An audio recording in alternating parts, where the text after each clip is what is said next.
ولا خوف عليهم ولا هم يحزنون.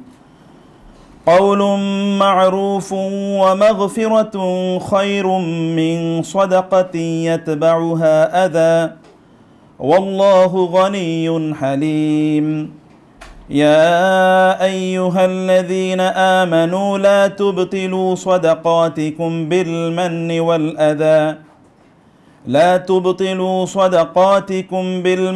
والأذى كالذي ينفق ماله رياء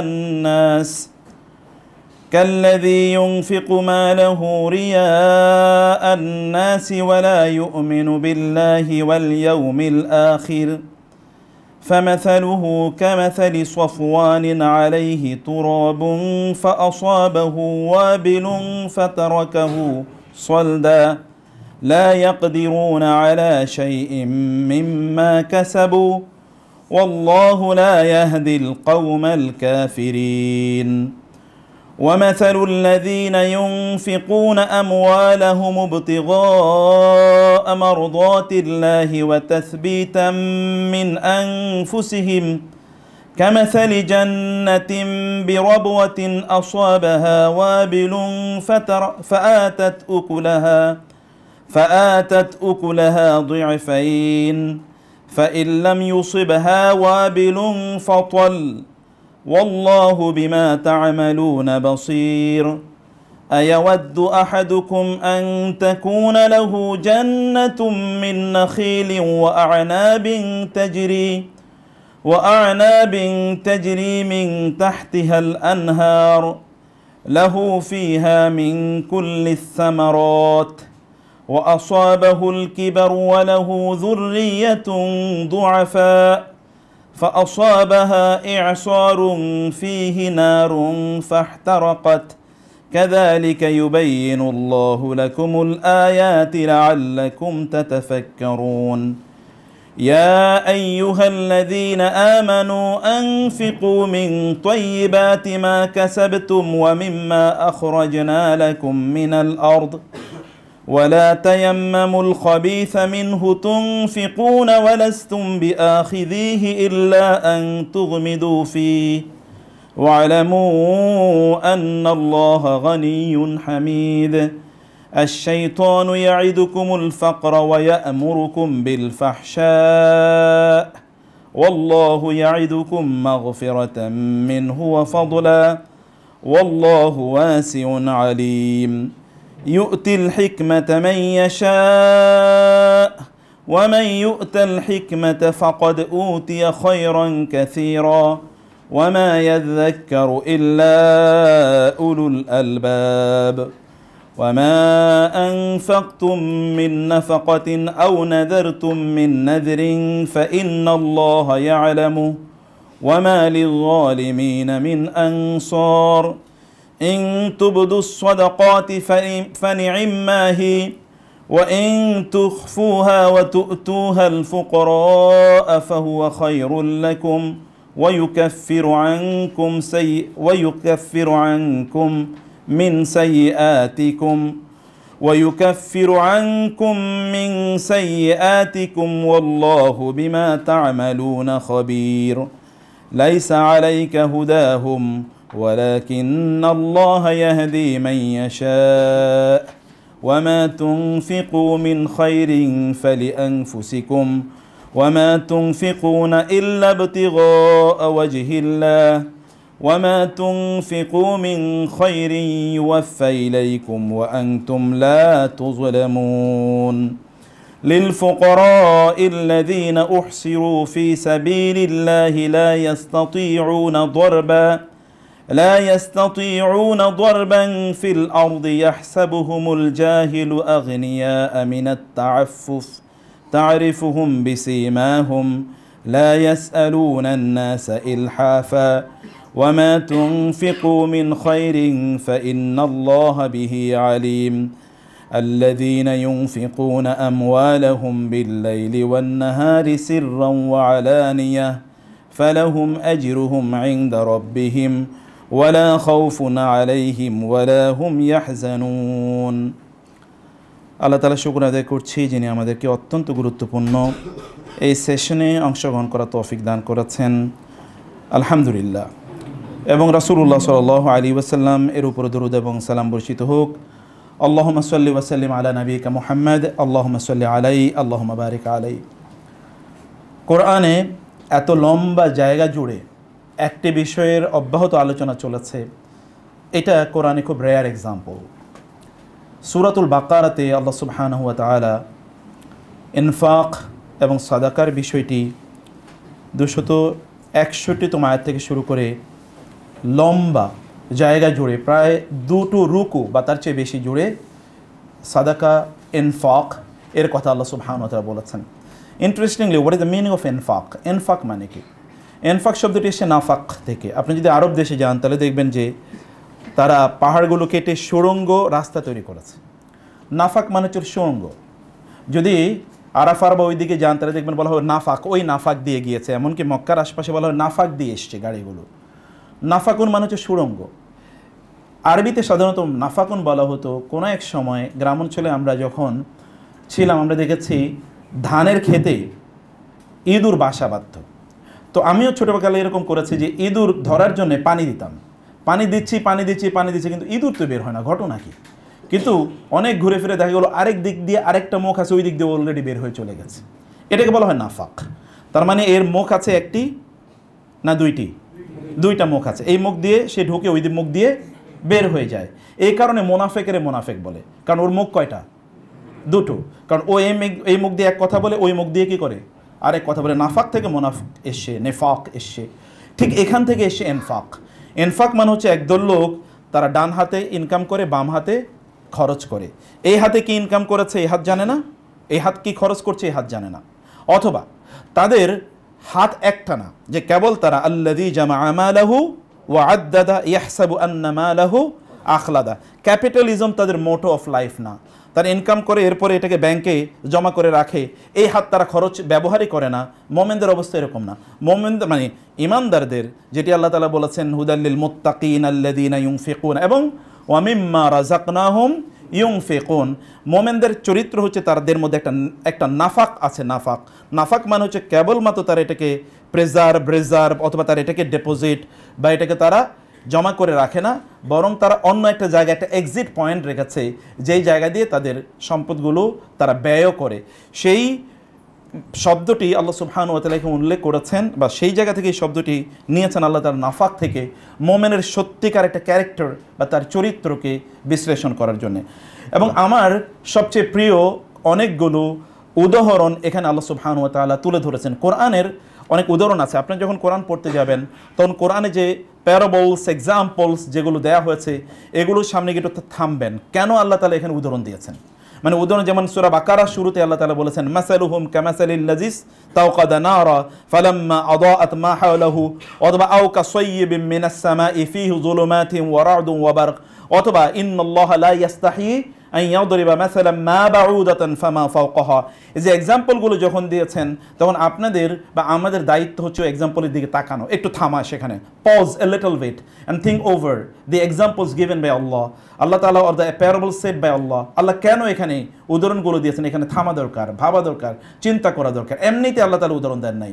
ইয়া আইয়ুহান নাসু দুরিবা মাসালুন ফাসতামিউ লা ইন্নাল্লাযীনা তাদউনা মিন দুনিল্লাহি লা ইয়াখলুকু যুবাবাও ওয়া লাউ ইজতামাউ লা অথবা কামাসালি কালবিন ইন তাহমিল আলাইহি ইয়ালহাস আও তাতরুকহু ইয়ালহাস অথবা মাসালুল লাযীনা হুম্মিলুত তাওরাতা সুম্মা লাম ইয়াহমিলুহা কামাসালিল হিমারি ইয়াহমিলু আসফারা।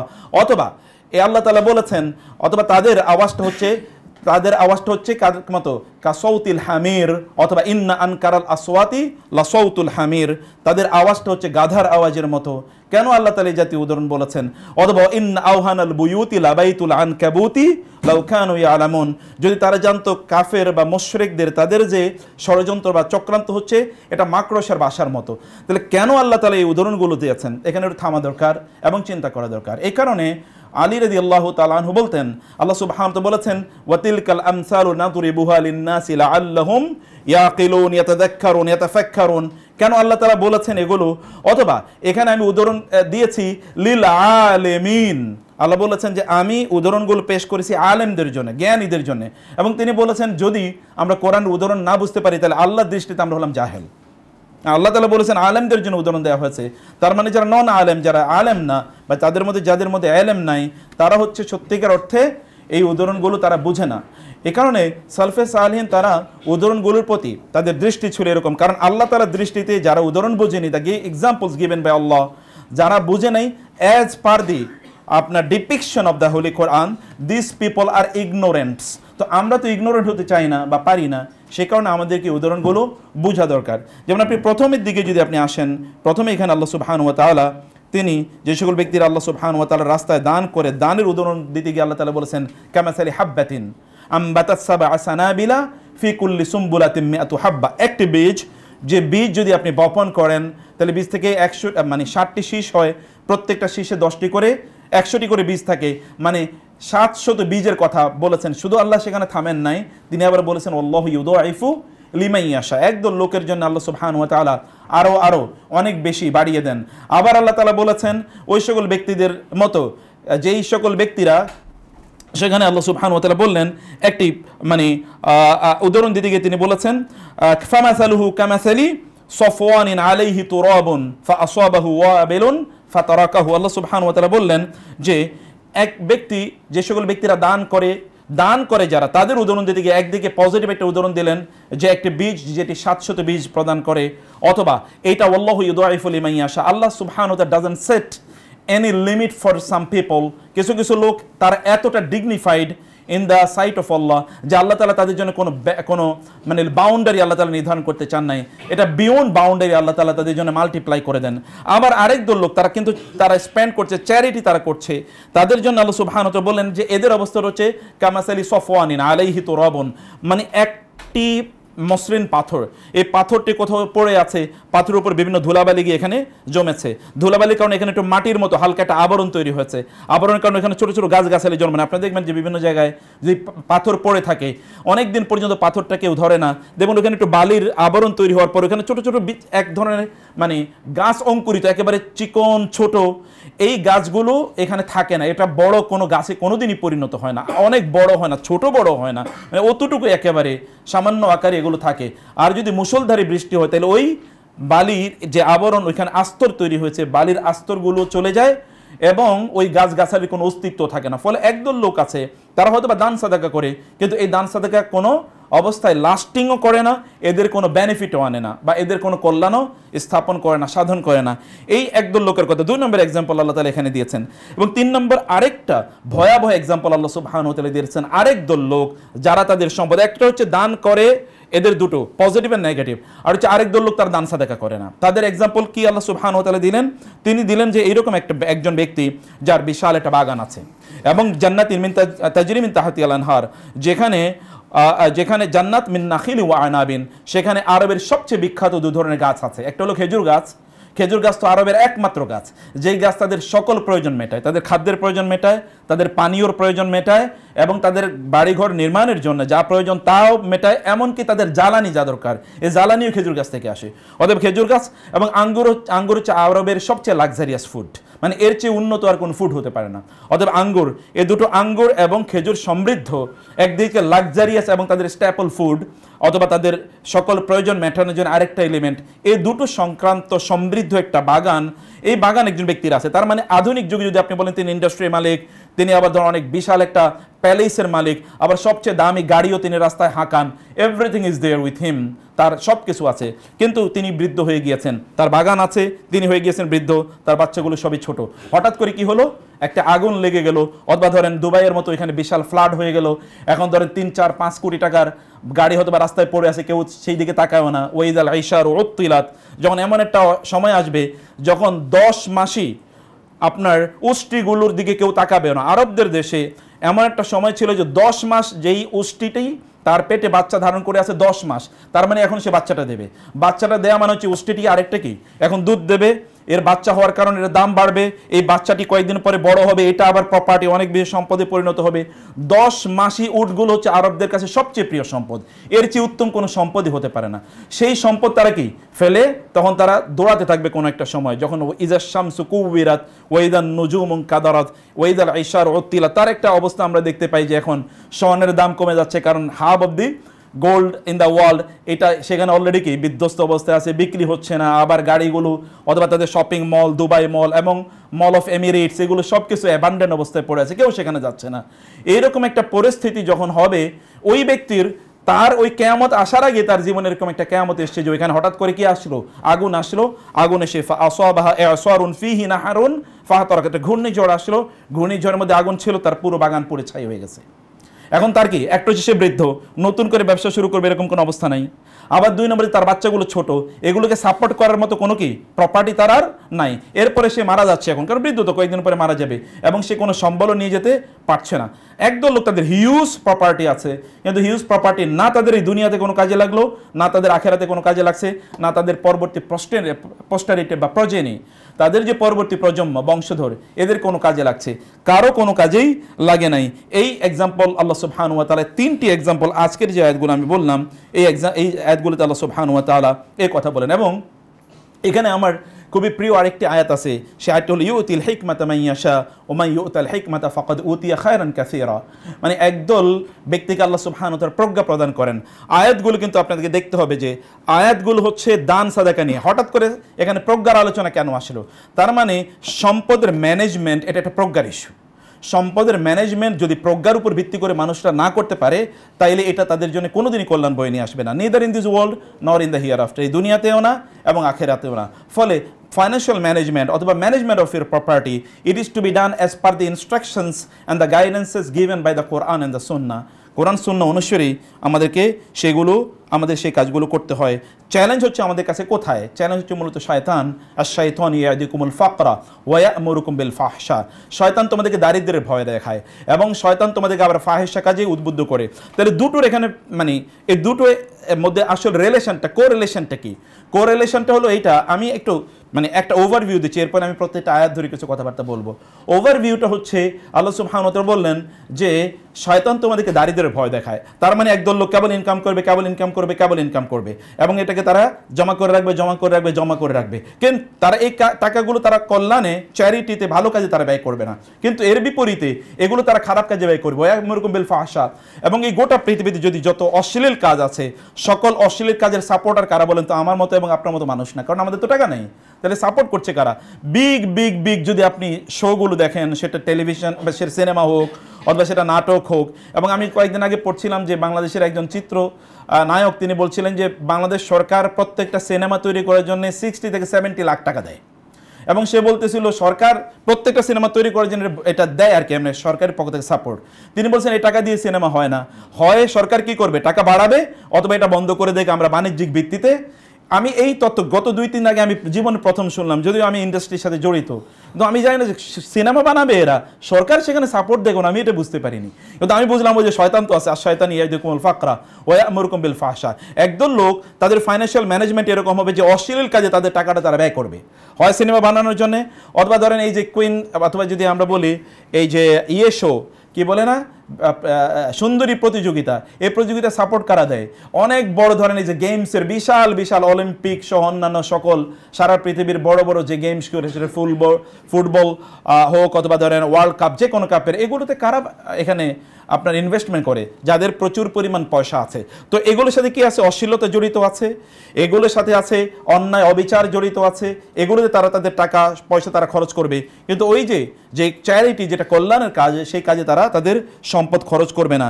আল্লাহ সুবহানাহু ওয়া তাআলা এই বিষয়গুলো, এই কয়েকটি বিষয় মৌলিকভাবে মোটা দাগে এই কয়েকটি বিষয় আল্লাহ সুবহানাহু ওয়া তাআলা উল্লেখ করলেন। এবং সব কিছু মিলিয়ে দুটো জায়গা এখানে আমাদের কাছে গুরুত্বপূর্ণ। একটা হলো চ্যারিটি করা, দান করা, সাদাকা করা। এবং এই চ্যারিটি বা দান বা সাদাকা, এটি আমাদের সর্বোত্তম, সবচেয়ে উত্তম সম্পদ বা প্রপার্টি থেকে এটা করতে হবে। এটা হচ্ছে সাইন অফ আওয়ার উইজডম, যে আমাদের আসলে প্রজ্ঞা আছে, মেধা আছে, সেটি আমরা এখানে এর মাধ্যমে আমরা বুঝতে পারবো। মালিক ইবনে দিনার রাহিমাহুল্লাহর সেই বিখ্যাত ঘটনাটি, গল্পটি আপনাদের জানা আছে। মালিক ইবনে দিনার তিনি অনেক ডাকাত টাইপের লোক ছিলেন, মানুষের টাকা পয়সা তিনি এনে, মানে এখন তো ডাকাতের তো বিভিন্ন ধরনের ক্যাটাগরি আছে। তৎকালীন মানুষ ডাকাতি করতো মানে রাস্তা থেকে মানুষের টাকা পয়সা হাইজ্যাক করে নিয়ে যেত। এখনকার ডাকাতরা হচ্ছে ব্যাংক থেকে মানুষের টাকা পয়সা হাইজ্যাক করে। মানে ডাকাতি একই ডাকাতি আছে বটে, কিন্তু এটার কি, এটা সিস্টেম এখন চেঞ্জ হয়েছে, এখন একটু উন্নত সিস্টেম হয়েছে। তো তিনি ওইখান থেকে নিয়ে আসতেন এগুলো সেগুলো ইত্যাদি ইত্যাদি তিনি করতেন। এরপর একদিন তিনি বাজারে গেলেন, বাজারে গিয়ে শুনলেন যে কোনো একজন একটা হাদিস তিনি শুনলেন যে কোনো একজন ব্যক্তি তিনি যদি মানুষকে সাদাকা করেন, দান করেন, তাহলে তার কি হবে, এই সংক্রান্ত তিনি একটা হাদিস শুনলেন। শোনার পর তার মধ্যে একটা প্রতিক্রিয়া তৈরি হলো। তিনি ভাবলেন যে তাহলে তো আমার এখন থেকে এই কাজ করা দরকার, জুলুম করলে কি হবে এটা তিনি শুনলেন। শুনে তিনি ভাবলেন তাহলে তো আমি মানুষের বিরুদ্ধে জুলুম করছি, জুলুম থেকে আমার নিজকে রক্ষা করা দরকার। তিনি এবার বাসায় চলে আসেন, এই যে তার নিজকে তিনি পরিবর্তন অঙ্গীকার করলেন। মালিক ইবনে দিনার বিখ্যাত সেই তাবিঈ এবং এত বড় স্কলার, তিনি এরপরে তার নিজকে পরিবর্তন করলেন, তিনি জ্ঞান অর্জন করা শুরু করলেন, তিনি বিয়ে করলেন এবং তিনি ওইখানে এর আলোচনা শুনেছেন কারো যদি একটা সন্তান থাকে, সন্তানের জন্য তিনি যদি চেষ্টা করেন, বিশেষ করে তার মেয়ে সন্তান থাকে, তার জন্য যদি তিনি মানে খাদ্য ইত্যাদি যদি ব্যবস্থা করেন, তাহলে তার কি কি প্রতিদান তিনি পাবেন আখেরাতে গিয়ে। এই আলোচনা তিনি শোনার পরে তিনি সিদ্ধান্ত নেন আমি ডাকাতি বন্ধ করে দেব, জুলুম করা বন্ধ করে দেব, মানুষের জন্য চ্যারিটি করব, এবং আমি বিয়ে শাদী করলে আমার একটা সন্তান যদি হয় তাহলে আমি তার জন্য এই কাজ করব। এবং সত্যিকার অর্থে তার একটা সন্তান হলো, একটা মেয়ে সন্তান হলো। মেয়ে সন্তানটি 5 বছর পর্যন্ত বেঁচে ছিল। তিনি বলেন মেয়েটি এত সুন্দরী ছিল, যখন ওর বয়স আরও বাড়ছে তার প্রতি আমার ভালোবাসা আকর্ষণ আরও বেড়ে যাচ্ছিল। হঠাৎ করে 5 বছর পরে মেয়েটি মারা গেল। মারা যাওয়ার পর আমি তো খুবই মানে আগের চেয়ে আরও বেশি বিষণ্ণ হয়ে পড়লাম। কি করব, আমি আগের মতো অন্ধকারাচ্ছন্ন জীবনে ফিরে যাব কিনা, আমি এরকম ভাবছিলাম। কিন্তু হঠাৎ করে একদিন আমি দেখলাম, স্বপ্নে দেখলাম যে আমি দৌড়াচ্ছি, আমাকে পেছন থেকে একটা সাপ, ভয়ঙ্কর একটা সাপ আমাকে আক্রমণ করার জন্য পেছন থেকে আমাকে দৌড়াচ্ছে। আমিও দৌড়াচ্ছি। সামনে গিয়ে দেখলাম একজন বৃদ্ধ লোক, আমি তাকে বললাম আমাকে বাঁচান। তিনি বলে আমি এতটা দুর্বল যে আমি তোমাকে বাঁচাতে পারবো না। তাহলে কি করবো, ওই দিকে যাও, ওইদিকে পাহাড় আছে এবং ওই দিকে তুমি গেলে সেখানে কিছু সাপোর্ট পেতে পারো, তো এবং তুমি সাপ থেকে রক্ষা পেতে পারো। তিনি বলেন যে আমি দৌড়াতে থাকলাম, সামনে গিয়ে দেখলাম পাহাড়, এখন আমি কিভাবে রক্ষা পাবো। কিন্তু পাহাড়ের ওই পারে আমি কিছু আওয়াজ শুনছিলাম এবং মনে হলো যে না, আমার মেয়েটির আওয়াজ আমি শুনতে পাচ্ছি। আমি পাহাড়ে গিয়ে দেখলাম এর ওই পারে আমার বাচ্চার অনেকগুলো বাচ্চা সহ খেলছে, আমার মেয়েটা সেখানে আছে এবং আমার মেয়েটা আমাকে দেখলো বাবা। আমি বললাম যে ঠিক আছে তুমি এখানে কি করবো, বলে যে বাবা হ্যাঁ। তো বলো যে সেখানে তিনি বলেন যে তুমি এখানে, আমি তো তোমাকে অনেক দিন পর্যন্ত খুঁজছি। বলে যে বাবা হ্যাঁ। বলো তো তুমি এরকম দৌড়াচ্ছ কেন, বলে পেছন থেকে আমাকে একটা সাপ দংশন করার জন্য দৌড়াচ্ছে। বলে বাবা ঠিক আছে দাঁড়াও। এবং সে মেয়েটি একটা পাথর নিল, পাথর নিয়ে ওই সাপটাকে নিক্ষেপ করার পর সাপটা মারা গিয়েছে। এরপরে তিনি হঠাৎ করে তিনি ঘুম থেকে উঠে গেলেন। ঘুম থেকে উঠে তিনি এটা ইন্টারপ্রিটেশন তিনি বুঝলেন যে তাকে বলা হলো যে তার ওই যে সাপ যেটি, এটা হচ্ছে তার আমল, মানে সে যে অন্যায় করছে বা অপরাধ করছে এটা তাকে বা এটা জাহান্নাম তাকে দৌড়ে বেড়াচ্ছে। আর তার যে ওই যে বৃদ্ধ লোকটাকে দেখেছেন তার ভালো কাজ, যে ভালো কাজগুলো আসলে তাকে কোনো অবস্থায় রক্ষা করতে পারছে না। এরপরে তিনি আবার দিনের দিকে তিনি ফিরে আসেন এবং পরবর্তী তিনি এত বড় স্কলার হলেন। দান সাদাকা একজন ব্যক্তিকে আলটিমেটলি কীভাবে রক্ষা করবে তার একটি প্যারাবল বা এক্সাম্পল আল্লাহ সুবহানাহু ওয়া তাআলা এই জায়গাগুলোতে আল্লাহ সুবহানাহু ওয়া তাআলা দিয়েছেন, যেন আমাদের জীবন বা আমাদের সম্পদ এবং আমাদের সময় এটাকে যেন আমরা সর্বোত্তম কাজে যেন আমরা ব্যয় করি, সেই আলোচনাগুলো এখানে আছে। এবং আয়াতের যে প্লেসমেন্ট ইজ ভেরি ইম্পর্টেন্ট। আপনি যদি এর আগে দেখেন, এর আগে আল্লাহ সুবহানাহু ওয়া তাআলা কয়েকটি উদাহরণ দিয়েছেন, এখানেও আল্লাহ তাআলা অনেকগুলো উদাহরণ দিয়েছেন। এর আয়াতগুলোর আগে 260, 259, 258 এই জায়গাগুলোতে আল্লাহ সুবহানাহু ওয়া তাআলা মানুষকে কিভাবে পুনরুত্থিত করবেন, এই পুনরুত্থানের বিষয়গুলো আল্লাহ তাআলা আলোচনা করেছেন। বিশেষ করে সেখানে 3টি ঘটনা বলেছেন। ইব্রাহিম আলাইহিস সালাতু ওয়াস সালাম নমরুজের সাথে তার কথোপকথন। নমরুজকে তিনি বলেছেন রব্বি আল্লাযী ইউহয়ী ওয়া ইউমীতু, আমার রব তিনি যিনি জীবন দেন এবং মৃত্যু দেন। নমরুজ বলল আমিও তো জীবন মৃত্যু দিতে পারি, ঘটনা আপনাদের জানা আছে।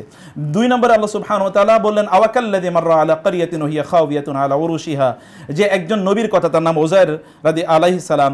ওযায়ের যাচ্ছিলেন একটা জনপদ দিয়ে, জনপদটা বিধ্বস্ত অবস্থায়। ওযায়ের মনে মনে বললেন আন্না ইউহয়ী হাযিহিল্লাহু বা'দা মাউতিহা, আল্লাহ তাআলা এটা ধ্বংস হয়ে গেছে, এটাকে কিভাবে আবার তিনি উত্থিত করবেন। কোরআনে আন্না এবং কাইফার মধ্যে পার্থক্য আছে। আন্না মানে হচ্ছে নিজের অন্তরে এক ধরনের অনুভূতি তৈরি হওয়া, এটা অবাক করা, এটা কিভাবে সম্ভব, নিজের অন্তরে একটা অনুভূতি তৈরি হওয়া। আর কাইফা মানে হচ্ছে প্রশ্ন করা যে এটা কিভাবে করবেন, তার কাইফিয়ত মানে তার সিস্টেমটা কিভাবে হবে, প্রসেসটা কিভাবে হবে, এটা জানতে চাওয়া। আন্না তার অন্তরে একটা অনুভূতি তৈরি হলো যে এটা কিভাবে সম্ভব, আল্লাহ তাআলা কিভাবে এটি করবেন। আল্লাহ সুবহানাহু ওয়া তাআলা ফাআমাতা আল্লাহু মিআতা আমিন, আল্লাহ তাআলা তাকে 100 বছরের জন্য ঘুম পাড়িয়ে দিলেন, যাও মরো 100 বছরের জন্য। 100 বছর তিনি সেখানে মৃত্যু তার হলো। 100 বছর তার সুম্মা বাআসা, অতঃপর আল্লাহ তাআলা তাকে পুনরুত্থিত করলেন এবং বলেন কাম লাবিস্তা, কতক্ষণ ঘুমিয়েছিলি। তিনি বলেন ইয়াওমান বা'দা ইয়াওমিন, একদিন অথবা আধা দিন। তিনি বলেন বাল তুমি কি বাল্লাবিস্তা মিআতা আমিন, 100 বছর তুমি এখানে ছিলে। এবার তোমার খাবারের দিকে তাকাও, খাবারগুলো টাটকা আছে, খাদ্য তো 100 বছর থাকার কথা না। ওয়ানজুর ইলা হিমারিকা, এবার তোমার গাধাটার দিকে তাকাও, যে গাধাটা তার বাহন ছিল, দেখলো গাধা মরে পচে গলে তার হাড়গুলো পর্যন্ত জীর্ণ শীর্ণ হয়ে গিয়েছে। আল্লাহ সুবহানাহু ওয়া তাআলা বললেন এবার তুমি দেখো এই হাড়গুলোর দিকে তাকাও, হাড়গুলোকে আমি কিভাবে একত্রিত করছি। আপনার টার্মিনেটর 2-1 এগুলো দেখেছেন না, কিভাবে আবার একত্রিত করা হয়। একত্রিত হচ্ছে সব কিছু, একত্রিত হয়ে এরপরে সুম্মা নাকসুহা লাহমা, দেখো আমি কিভাবে এগুলোর মধ্যে মাংসকে সংযোজন করে দেই। এরপরে ফালাম্মা তাবায়্যানা লাহু, যখন তার এটা স্পষ্ট হয়ে গেল যে আল্লাহ তো সব করতে পারেন, তখন তিনি বলেন আল্লাহ সরি, বুঝতে পারছি এভাবে আপনি সব কিছু জীবিত করবেন। এরপরে তৃতীয় এক্সাম্পল আল্লাহ সুবহানাহু ওয়া তাআলা দিলেন। ইব্রাহিম আলাইহিস সালাতু ওয়াস সালাম বললেন আল্লাহ কাইফা তুহিল মাউতা, আপনি কিভাবে মৃতকে জীবিত করবেন। আল্লাহ তাআলা বলেন আওয়ালাম তুমিন, তুমি কি বিশ্বাস করো না। তিনি বলেন বালা, হ্যাঁ বিশ্বাস করি। বালা এবং নামের মধ্যে পার্থক্য আছে কোরআনে। বালা মানে হচ্ছে এমফেটিক্যালি ইয়েস, অবশ্যই হ্যাঁ, নেগেটিভ প্রশ্ন পজিটিভ উত্তর, এটা হলো বালা। আর নাম কোরআনে আছে, অনেক জায়গায় দেখবেন নাম আছে, নাম মানে হচ্ছে নেগেটিভ প্রশ্ন নেগেটিভ উত্তর, অথবা পজিটিভ প্রশ্ন পজিটিভ উত্তর।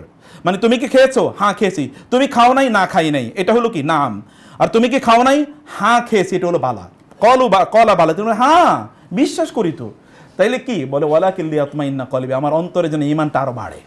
এরপরে আল্লাহ সুবহানাহু ওয়া তাআলা বললেন 4টা পাখি নাও, টুকরা করো, 4টা পাহাড়ে রাখো, এরপরে তাদেরকে ডাকো, দেখবা ইয়াতিনাকা সারিয়া, সবগুলো তোমার কাছে দৌড়ে আসবে।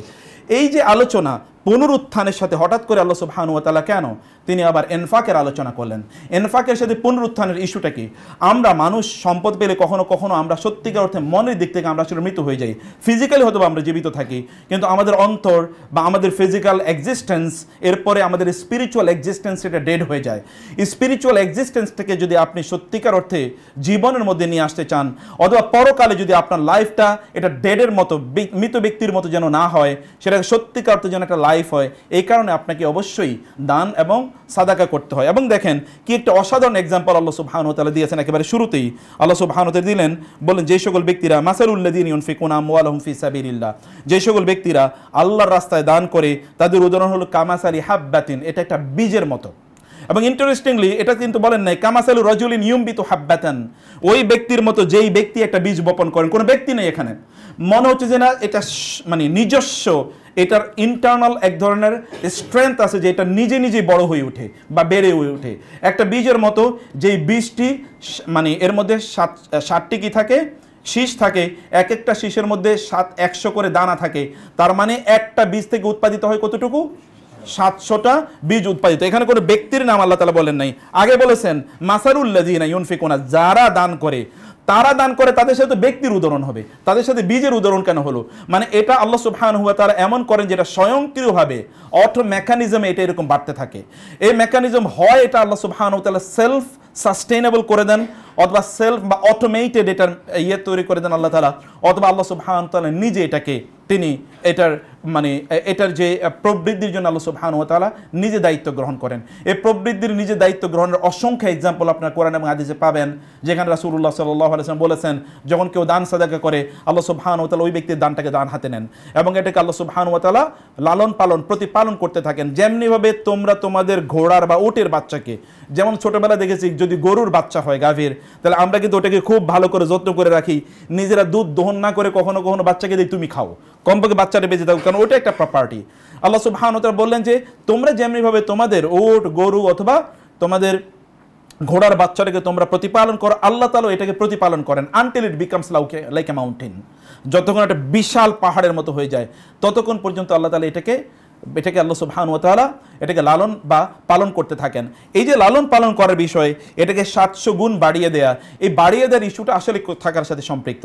এটা হয় দুনিয়ার সাথে সম্পৃক্ত অথবা এটা আখিরাতের সাথে সম্পৃক্ত, কিন্তু মোমেনদের জন্য এটা দুনিয়া এবং আখিরাতের সাথে সম্পৃক্ত, মোমেনদের জন্য এবং দুনিয়া এবং আখিরাতের সম্পৃক্ত। এখানে কিন্তু দেখবেন কোথাও আল্লাহ সুবহানাহু ওয়া তাআলা তিনি মোমেনদের কথা বলেন নাই যে মাসালুল মুমিনিনাল্লাযিনা ইউনফিকুনা আমওয়ালাহুম, সেই সকল মোমেনদের দৃষ্টান্ত যারা আল্লাহর রাস্তায় দান করে তাদের এরকম বলেন। তিনি বলেন মাসালুল্লাযিনা ইউনফিকুন, আল্লাযিনা মানে হচ্ছে এটা আম, এটা আম for the believers and the non believers. এখানে ঈমানদাররাও আছে এবং এখানে যাদের ঈমান নাই তাদের জন্যও, সবার জন্য একইভাবে এটি, এটা সবার জন্য একইভাবে এটি এটা প্রযোজ্য। এবং এখানে ইন্টারেস্টিং বিষয়, সাদাকা এটা কিন্তু কেবল আমাদের ফেনোমেনা না, জাহিলি যুগের লোকেরাও দান সাদাকা করতো। তাদের সাথে আমাদের মৌলিক পার্থক্যটা কি ছিল? তাদের সাথে জাহিলি যুগের লোকেরা দান সাদাকা করতো, তারা মূলত মানুষের কি হসপিটালিটি, মেহমানদারি এর মাধ্যমে, যেমন হাতেম তাইয়ের কথা আপনারা জানেন, হসপিটালি মেহমানদারি এর মধ্যে তারা সীমাবদ্ধ থাকতো। মেহমানদারির মাধ্যমে কি হয় তাইলে? মেহমানদারি আপনি যাকে করবেন সে নিজে বলবে, সে আরো কয়েকটা লোকেরে বলবে, তার মানে নাম এবং ধাম ছড়িয়ে পড়বে। যেমন হাতেম তাইয়ের ছেলে, তার সন্তানের নাম ছিল আদি ইবনে হাতেম, আপনি জানেন তিনি বিখ্যাত সাহাবী। তিনি ইসলাম গ্রহণ করার পরে তিনি বলেন, ইয়া রাসূলুল্লাহ, আমার বাবা তো জাহেলি যুগে অনেক দান সাদাকা করতো, তাহলে আমার বাবাই কি কোনো সওয়াব পাবে কিনা? তখন রাসূল সাল্লাল্লাহু আলাইহি ওয়াসাল্লাম বললেন, তোমার বাবা যা চেয়েছিল তা পেয়েছে।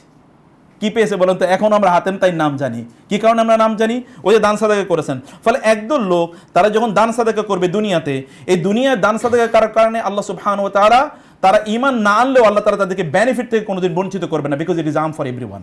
এটা সবার জন্য সমানভাবে প্রযোজ্য। এবং এই পৃথিবীতে আপনি দেখবেন এখনও অমুসলিমদের মধ্যে যারা দান সাদাকা করেন তাদের সম্পত্তি কিন্তু আল্লাহ তাআলা বাড়িয়ে দেন। তাদের চ্যারিটি, দুনিয়া তারা এর প্রাধান্য, তারা 700 গুণ অথবা তারা এর জন্য নেম ফেম ইত্যাদি তারা পাবে। আখেরাতে তাদের জন্য কোনো কিছু নাই, সেটি বটে, সেটি সত্য কথা, কিন্তু দুনিয়াতে তারা পাবেই। আর মুসলিমরা তারাও দুনিয়াতে এটার জন্য পাবে 700 গুণ। কিভাবে এতটুকু গুণ বাড়বে সেটি কেবল আল্লাহ সুবহানাহু ওয়া তাআলা জানেন, কারণ আপনি তো ভবিষ্যৎ জানি না। সে কারণে আমরা বলতে পারবো না যে কীভাবে আল্লাহ সুবহানাহু ওয়া তাআলা এর সমৃদ্ধি বা প্রবৃদ্ধি ঘটান। 2 নম্বর বিষয় হচ্ছে যে আল্লাহ সুবহানাহু ওয়া তাআলা এটি আখেরাতে আমাদের জন্য মানে আল্লাহ সুবহানাহু ওয়া তাআলা সেখানে আমাদের জন্য প্রিজার্ভ বা রিজার্ভ করে রাখবেন, এবং সেখানে আল্লাহ সুবহানাহু ওয়া তাআলা এর জন্য পুরস্কার প্রদান করবেন। কারণ এর মাধ্যমে আখেরাতে করা মানে কি, দুনিয়া কি ঈমানদাররা তারা কোনো কিছু পাবে না? হ্যাঁ, দুনিয়াতে পাবে। যেমন রাসূলুল্লাহ সাল্লাল্লাহু আলাইহি ওয়াসাল্লাম বলেছেন মোমেনদেরকে, একজন সাহাবী গিয়ে বলেন, ইয়া রাসূলুল্লাহ, আমরা তো ভালো কাজ করি, দুনিয়ার মানুষও তো আমাদেরকে থ্যাংক ইউ জানায়, অ্যাপ্রিশিয়েট করে, শুকর জানায়, কৃতজ্ঞতা আদায় করে, তাহলে কি আমরা দুনিয়াতে সব পেয়ে গেলাম নাকি? তিনি বলেন, তিলকা আজিরু বুশরাল মুমিন, না, মোমেনরা তার আখেরাতেও পাবে, কিন্তু দুনিয়া তার কি কিছু রিকগনিশন অথবা দুনিয়া তারা এর কারণে কিছু ফ্যাসিলিটি এগুলো তারা দুনিয়া পাবে। এটা হচ্ছে আল্লাহর পক্ষ থেকে তাদের জন্য অগ্রিম পুরস্কার। আখেরাতেও তাদের জন্য পুরস্কার রয়েছেই। আর আরেকদল লোক আছে, তাদের ঈমানের লেভেলটা এত বেশি, আল্লাহ সুবহানাহু ওয়া তাআলা তাদের জন্য কোনো লিমিট সেট করতে চান না। ওয়াল্লাহু ইউদাইফু লিমান ইয়াশা, যে একদল লোকের তাদের মর্যাদা আল্লাহ সুবহানাহু ওয়া তাআলা এত বাড়িয়ে দেন, বা তাদের গুণ, তাদের এটা প্রতিদান আল্লাহ তাআলা এত বাড়িয়ে দেন যে সেটা কেবলমাত্র আল্লাহ সুবহানাহু ওয়া তাআলা তিনি কেবলমাত্র জানেন, আর অন্য কেউ জানেন না। এরপরে তিনি বলেন, আল্লাযীনা ইউনফিকুনা আমওয়ালাহুম ফি সাবিলিল্লাহ সুম্মা লা ইউতবিউনা মা আনফাকু মান্নান ওয়ালা আদা। একদল লোক তারা দান সাদাকা করে, কিন্তু এই দান সাদাকার পর তারা কোনো অবস্থায় দান সাদাকার পরে তারা মান এবং আজা তারা কোনোটা করে না। তার মানে তারা খোটা দেয় না। খোটা বিভিন্নভাবে হতে পারে। খোটা কিন্তু আপনি কেবল দান সাদাকা করলেই খোটা হয় তা কিন্তু না। কখনো কখনো দান সাদাকার ম্যানেজমেন্টের মাধ্যমে খোটা হয়। মিয়া, আমি তো তোমার টাকাটা ফ্যাসিলিটি করে দিয়েছিলাম, আমি তো তোমার জন্য সিস্টেম করেছিলাম, আমি সিস্টেম না করে তুমি টাকা পাইতা কই? আমি তো তোমার চুজ করেছি, তুমি তো নাইলে আমার বোর্ডেই কিন্তু তোমার ইন্টারভিউ হয়েছিল, তোমার মনে আছে? এভাবে আপনি কিন্তু তাকে কোনো অবস্থায় স্মরণ করিয়ে দিতে পারেন। কখনো কখনো এইভাবে তাকেও আপনি স্মরণ করে দেন, ও তুমি সেই লোক, তাই না? তুমি সেই লোক, মানে ওই যে মনে করে দিয়েছেন যে আপনি তাকে চুজ করছেন বা আপনি তাকে টাকা দিয়েছেন। বিভিন্নভাবে আপনি তাকে মান এবং আদা, নুন কেবলমাত্র মনে রাখা দরকার, এটা কেবলমাত্র ফিজিক্যাল এক্সপ্রেশন অথবা যারা চ্যারিটি, যারা দান করে তাদেরই কেবল এটা ইস্যু না, এটা অন্য কেউ কিন্তু এটা করতে পারে। যারা ম্যানেজমেন্টে, যেমন আমরা যারা এখানে ওয়ামিতে আছি, আমরাও কিন্তু, বা আমরা যারা এখানে পরোপকার, হ্যাঁ, আমরা পরোপকারী পরিবার, এই যে আমরা পরোপকারী পরিবার, আমরাও কিন্তু ধরেন এই একই ইস্যুতে আমরাও কিন্তু থাকতে পারি যে আমি আপনার উপকার করেছি, আমি আপনাকে ডেকে নিয়ে এসেছি, আমি আপনাকে চুজ করেছি, আমি ফ্যাসিলিটি করেছি, আমি আপনার নামটা সাজেস্ট করেছি, আমি আপনাকে খোঁজ করে বের করেছি, আমি আপনার কাগজগুলো রেডি করে দিয়েছি, আমি তো এখানকার অফিসে, ও আপনার মনে নাই, ওই যে ওই প্রজেক্টে তো আমি আপনাকে চুজ করছিলাম, মনে আছে? একদিন দেখা হয়ে গেছে, ভাই আপনাকে মনে চিনি। বলে কী ভাই? বলে ওই প্রজেক্টটা আমি আপনাকে নির্বাচন করছিলাম না, ওইখানকার আমি ম্যানেজার ছিলাম। তার মানে এবার আপনাকে একটু থ্যাংক ইউ দেবে, একটু চা খাওয়াবে, অথবা আপনাকে একটু দেখে সম্মান করবে। এই যে জিনিসগুলো, এগুলো কিন্তু মানুষকে কী করা, মান্নুন, এটাও কিন্তু এক ধরনের খোটা। এর মাধ্যমে আপনি দুনিয়াও হারাইছেন, আখেরাতও হারাইছেন। দুনিয়া মানে যে প্রবৃদ্ধি ঘটবে না, কারণ 700 গুণ তো কেবল তার জন্য যারা মান্না এবং আদা তারা করে না। তাদেরকে কোনোভাবে মান্নুন মানে হচ্ছে কোনো একটা রিমাইন্ডার তাদের মাঝে দেয়, এটা যেই কোনোভাবে হোক রিমাইন্ডার। এটা একটা টেক্সট মেসেজের মাধ্যমে হতে পারে, এটা আপনার মন্তব্যের মাধ্যমে হতে পারে, এটা আপনি কোনোভাবে স্মরণ করে দেন ওই লোকটাকে, আপনি কেবল বলেন ওই প্রজেক্টটি কিন্তু আমি এক সময় আমি প্রধান ছিলাম, হয়তো বা কোনো একটা প্রোগ্রামে এসে ভাই আপনি কোথাকার, ওই এলাকার, ও আমি কিন্তু 2010 সালে ওইখানকার ম্যানেজার ছিলাম বা ওইখানকার আমি দায়িত্বশীল ছিলাম, মানে আপনি স্মরণ করে দিলেন কোনো একটা ভাবে, এটাও হতে পারে। আবার তাকে কষ্ট দেয়, যে কোনোভাবে তাকে কষ্ট দেয়া, এ কষ্টের বিভিন্ন ধরনের ডাইমেনশন থাকতে পারে। আপনি তার সম্পদে সে পাবে, আপনি এখানে এমন ধরনের কিছু জটিলতা তৈরি করলেন যে জটিলতার কারণে সে ঠিকমতো জিনিসগুলো নিতে পারছে না, অথবা এখানে একবার আসার কথা এবার আপনি 10 বার আনালেন অথবা 2 বার আনালেন। আজকে আপনার অফিস আওয়ার হচ্ছে 5টা পর্যন্ত, উনি 5টা 1 মিনিটে কেন আসলেন? এই জন্য দরজা বন্ধ ভাই, অফিস বন্ধ, এখন আমার পক্ষে কোনো কাজ করা সম্ভব না, আমার বাসা আছে না, আমার ফ্যামিলি আছে না। লোকটাকে আপনি কোনো না কোনোভাবে আপনি তাকে একটু কষ্ট প্রদান করলেন। এরকম যদি কোনো একজন ব্যক্তি করে, তাহলে আল্লাহ সুবহানাহু বললেন যে এই সকল ব্যক্তিরা তারা তো আল্লাহর পক্ষ থেকে কোনো পুরস্কার পাবে না। কিন্তু অন্য দিকে যে সকল ব্যক্তিরা সামান্যতম রিমাইন্ডারও তাদেরকে দেন নাই, কোনো ধরনের কষ্ট, নিদার ফিজিক্যাল নর স্পিরিচুয়াল নর সাইকোলজিক্যাল কোনো ধরনের কষ্ট তাদেরকে প্রদান করেন নাই, এদের জন্য রয়েছে লাহুম আজরুহুম। ইন্টারেস্টিংলি আজরুন শব্দটি হলো মানে পারিশ্রমিক। পারিশ্রমিক মানে হচ্ছে অ্যাজ ইফ আপনি পরিশ্রম করেছেন, আল্লাহ তাআলা আপনাকে পারিশ্রমিক প্রদান করবেন। পারিশ্রমিকের সাথে কিন্তু একটা কি আছে, এক ধরনের অধিকার জড়িত আছে। তার মানে এটা আপনার অধিকার যে আপনি এটা পাবেন, তার মানে এটা কি অধিকার। এই জন্য আজির মানে হচ্ছে কি, যাদেরকে আপনার শ্রমিক হিসেবে নিয়োগ করা হয়। আপনি দেখবেন আরব দেশে রেন্টে কারে লেখা থাকে উজরা।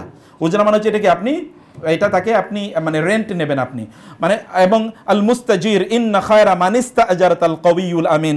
শুআয়ব আলাইহিস সালাম কে যখন মুসা আলাইহিস সালামকে যখন নিয়োগ দেওয়া হবে তার কাজের লোক হিসেবে, তখন বলা হয়েছিল, তার শুআয়ব আলাইহিস সালামের মেয়ে বলছিলেন, বাবা ইয়া আবাতি ইন্না খায়রা মান ইস্তাজারাতা, আপনি যাকে আজির হিসাবে মানে আপনি যাকে কর্মী হিসাবে শ্রমিক হিসাবে নিয়োগ দেবেন তার মধ্যে আল কওয়ি আল আমিন, তার মধ্যে স্কিল থাকতে হবে, রেলেভেন্ট স্কিল, এবং তিনি আল আমিন মানে তিনি বিশ্বস্ত হতে হবে, ট্রাস্টওয়ার্দি হতে হবে।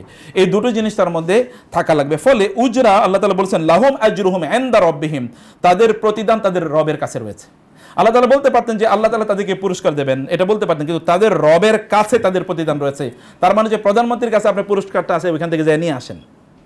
তো ওইখান থেকে আপনাকে নিয়ে আসা মানে হচ্ছে আপনি সেখানে অনেক মর্যাদার সাথে সেখানে আপনি যাবেন, মর্যাদার সাথে আপনাকে রিসিভ করা হবে এবং আপনাকে মর্যাদার সাথে সেটি আল্লাহ সুবহানাহু ওয়া তাআলা প্রদান করবেন। এবং ইন্টারেস্টিংলি এরপরে আল্লাহ তাআলা বলেন কাউলুম মারুফুন ওয়া মাগফিরাতুন খায়রুম মিন সাদাকাতিন ইয়াতবাউহা। যে কেউ ধরেন আপনার কাছে এসে তিনি কোনো মানে প্রতিদান বা কোনো উপকার পাওয়ার জন্য আপনি তাকে উপকার দিতে পারলেন, আপনি বলে দেন মিয়া আপনি তো এটা ক্রাইটেরিয়াই ফিল করেন না, আপনি কিসের টাকা পাওয়ার জন্য বা কিসের প্রতিদান পাওয়ার জন্য এসেছেন। এক তো আপনি দিলেন না, 2 নম্বর আপনি তাই কি দিলেন, কষ্ট দিলেন। কয়েকদিন আগে দেখেছি যে আপনারা দেখেছেন একটা সোশ্যাল মিডিয়াতে একটা ভিডিও ভাইরাল হয়েছে, তা হলো কেউ একজন মহিলাদেরকে জাকাতের টাকা মানে জাকাতের শাড়ি দিচ্ছিলেন। তো কোন একজন মহিলা হয়তো একবার বা 2 বার নিতে এসে অথবা লাইন ব্রেক করে তিনি আগে এসেছেন, আমি জানি না, কারণ তার কাপড়টাও এমনভাবে একজন সম্ভ্রান্ত নারী বলে আমার কাছে মনে হয়েছে। তো সে তাকে কাপড়টা দিতে গিয়ে এরকম কয়েকবার কাপড় দিয়ে তার মাথায় বাড়ি দিচ্ছিল, আপনি দেখেছেন কিনা, এরপরে ছুঁড়ে মেরেছে কাপড়টি। হ্যাঁ, এরকম আমি এরকম একটা ভিডিও মানে কয়েকবার আমি দেখেছি এবং আমার মনে হচ্ছে ভিডিওটা প্রচুর পরিমাণ লোকেরা এটা দেখেছে। তো আপনি যখন কোন একজন মানুষকে যখন আপনি দিতে পারছেন না, তখন আপনার কাজ কি, কাউলুম মারুফুন ওয়া মাগফিরাতুন। কারণ মনে রাখতে হবে charity is not confined two financial contribution. Charity কেবলমাত্র অর্থের সাথে সম্পৃক্ত না, চ্যারিটি মোর হচ্ছে কি আপনার ওয়ার্ড মানে শব্দ চয়ন। কারণ আল্লাহ রাসূল সাল্লাল্লাহু আলাইহি ওয়াসাল্লাম বলেছেন আল কালিমাতু তাইয়্যিবাতু সাদাকাতুন, উত্তম কথা বলো কিন্তু এটা সাদাকা।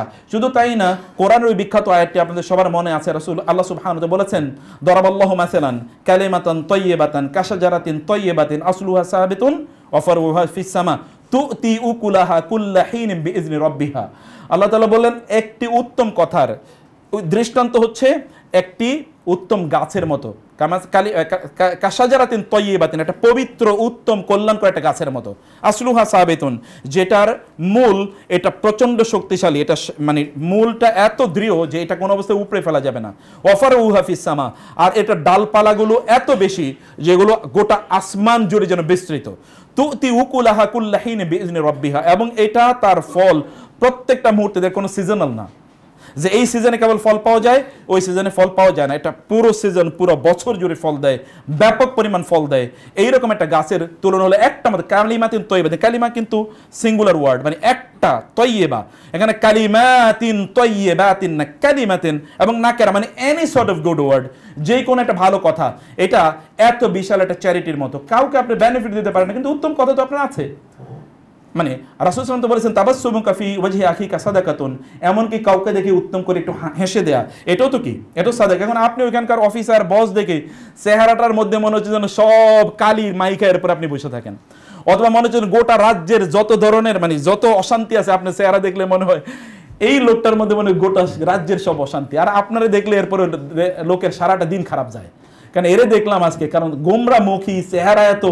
রাসূল সাল্লাল্লাহু আলাইহি ওয়াসাল্লাম তো তিনি হাসতেন, কানা দাহিকান মুতাবাসসিমান। আপনি দেখেন না কোরআনে আল্লাহ সুবহানাহু ওয়া তাআলা নবী রাসূলদের বৈশিষ্ট্যের মধ্যে একটা বলেছেন ফাতাবাসসামা দাহিকাম মিন কাওলি। আচ্ছা, সুলাইমান আলাইহিস সালাম তো একটা পিঁপড়ার দিকে তাকিয়েও হেসে দিয়েছেন, তো আপনি মানুষকে দেখে হাসতে পারবেন না?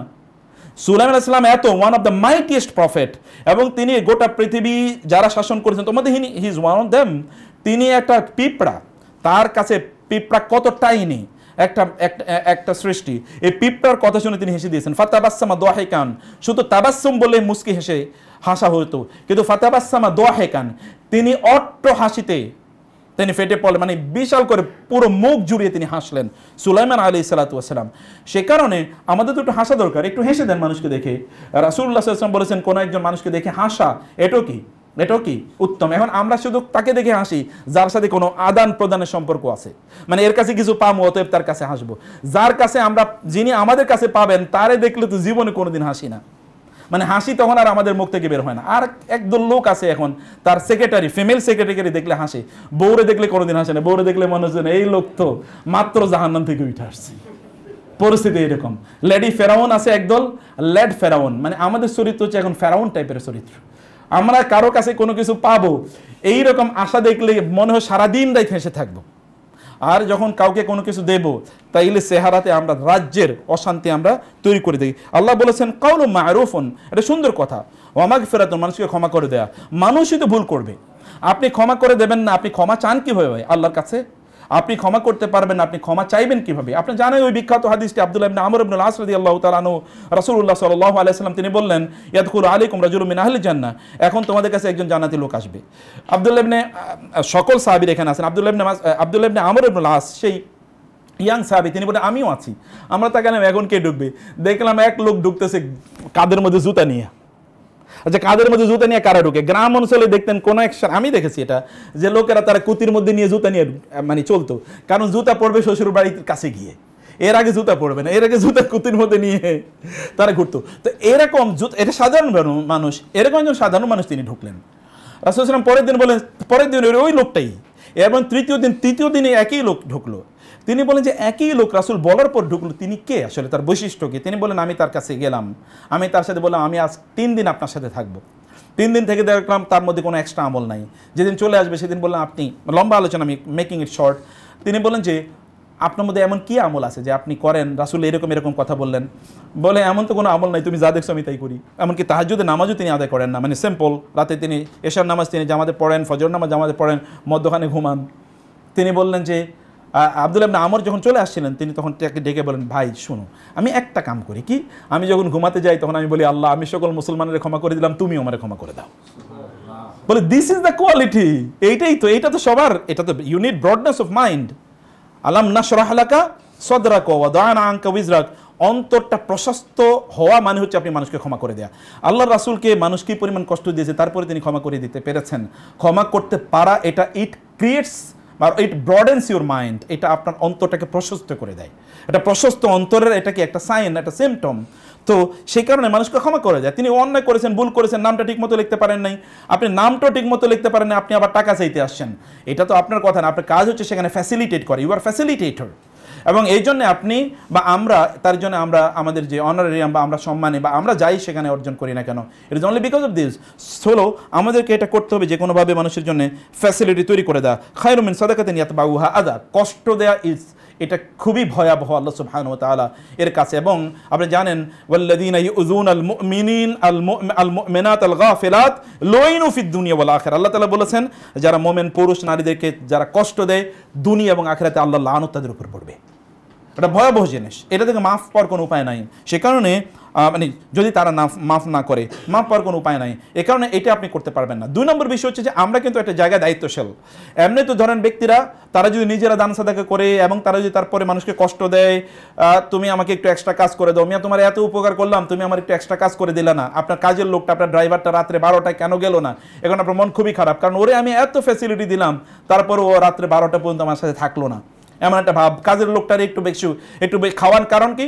খাওয়াচ্ছেন একমাত্র কারণ হচ্ছে তিনি আপনার কি করবেন, একটু কাজ একটু বেশি করে দেবেন। 5টা পর্যন্ত কাজ করার কথা 6টা পর্যন্ত করবে, এই কারণে আপনি তাকে বেশি দিচ্ছেন। So why are you doing this? কেন আপনি এটা করছেন? আপনি তার দুনিয়ার বেনিফিট নেওয়ার জন্য আপনি তাকে করছেন। যখন এমন কোনো কিছু আপনি তাকে স্মরণ করে দিচ্ছেন, আমি তোমাকে বোনাসটা আগে দিতাম, তোমার বেতনটা আমি সবার আগে দিয়ে দিতাম, ইত্যকার আলোচনা করে এই যদি আপনি এগুলো তোলেন, এগুলো তোলার মাধ্যমে কি হলো? এগুলো তোলার মাধ্যমে আপনি যেই ব্যক্তি দান করে সে ব্যক্তির দানটা নষ্ট করে ফেলেন তিনি। লা তুবতিলু সাদাকাতিকুম বিল মান্নি ওয়াল আযা। খুবই ভয়ঙ্কর একটা কথা। এবং এরপরে আল্লাহ তাআলা যাদের সাথে তুলনা দিলেন, এটা তো আরো ভয়াবহ অবস্থা। মানে এই কাজটা এক ধরনের শিরক। তাহলে কিভাবে শিরক? দেখেন, আমরা তো যিনি দান সাদাকা করছেন এটা তার ইস্যু, যে তিনি যদি মানুষকে স্মরণ করিয়ে দেন তাহলে তাতে তার দান সাদাকা নষ্ট হয়ে যাবে। কিন্তু আমরা কোন জায়গায় রেসপন্সিবল? ধরেন কোন একজন ব্যক্তি আমাকে তাদের চ্যারিটিটা দেন, আমরা কিন্তু জাকাতের কথা আলোচনা করছেন, এটা চ্যারিটি। তিনি আমাদেরকে দায়িত্বশীল বানালেন। আমরা জাকাত হলে তো আরো ভয়াবহ অবস্থা। দায়িত্বশীল আমাদেরকে বানালেন যে আমরা তার পক্ষ থেকে এটা ডিস্ট্রিবিউশন, ডিসবার্সমেন্টের আমরা কাজ করবো, ম্যানেজমেন্টের কাজ করব। এখন আপনি ওই সকল ব্যক্তিদেরকে ওদের পক্ষ থেকে আপনি কাজটা করছেন, তাদের দান কিন্তু ক্ষতিগ্রস্ত হবে না, কারণ তারা তো আপনাকে রেসপন্সিবল বানিয়েছে। আর আল্লাহ সুবহানাহু ওয়া তাআলার অন্তর কথা জানেন। কিন্তু আপনার অবস্থা কি হবে? আপনি ওই সকল ব্যক্তির ওদের দানটা নিয়ে আপনি যখন এটাকে দায়িত্বশীলতার সাথে যদি এটাকে ম্যানেজমেন্ট না করতে পারেন, তাহলে আল্লাহ সুবহানাহু ওয়া তাআলা আপনার সাথে তুলনা দেবেন হচ্ছে ওই সকল ব্যক্তির জন্য তারা যারা শিরক করে। কাল্লাযী ইউনফিকু মালাহু রিয়াআন নাস ওয়া লা ইউমিনু বিল্লাহি ওয়াল ইয়াউমিল আখির।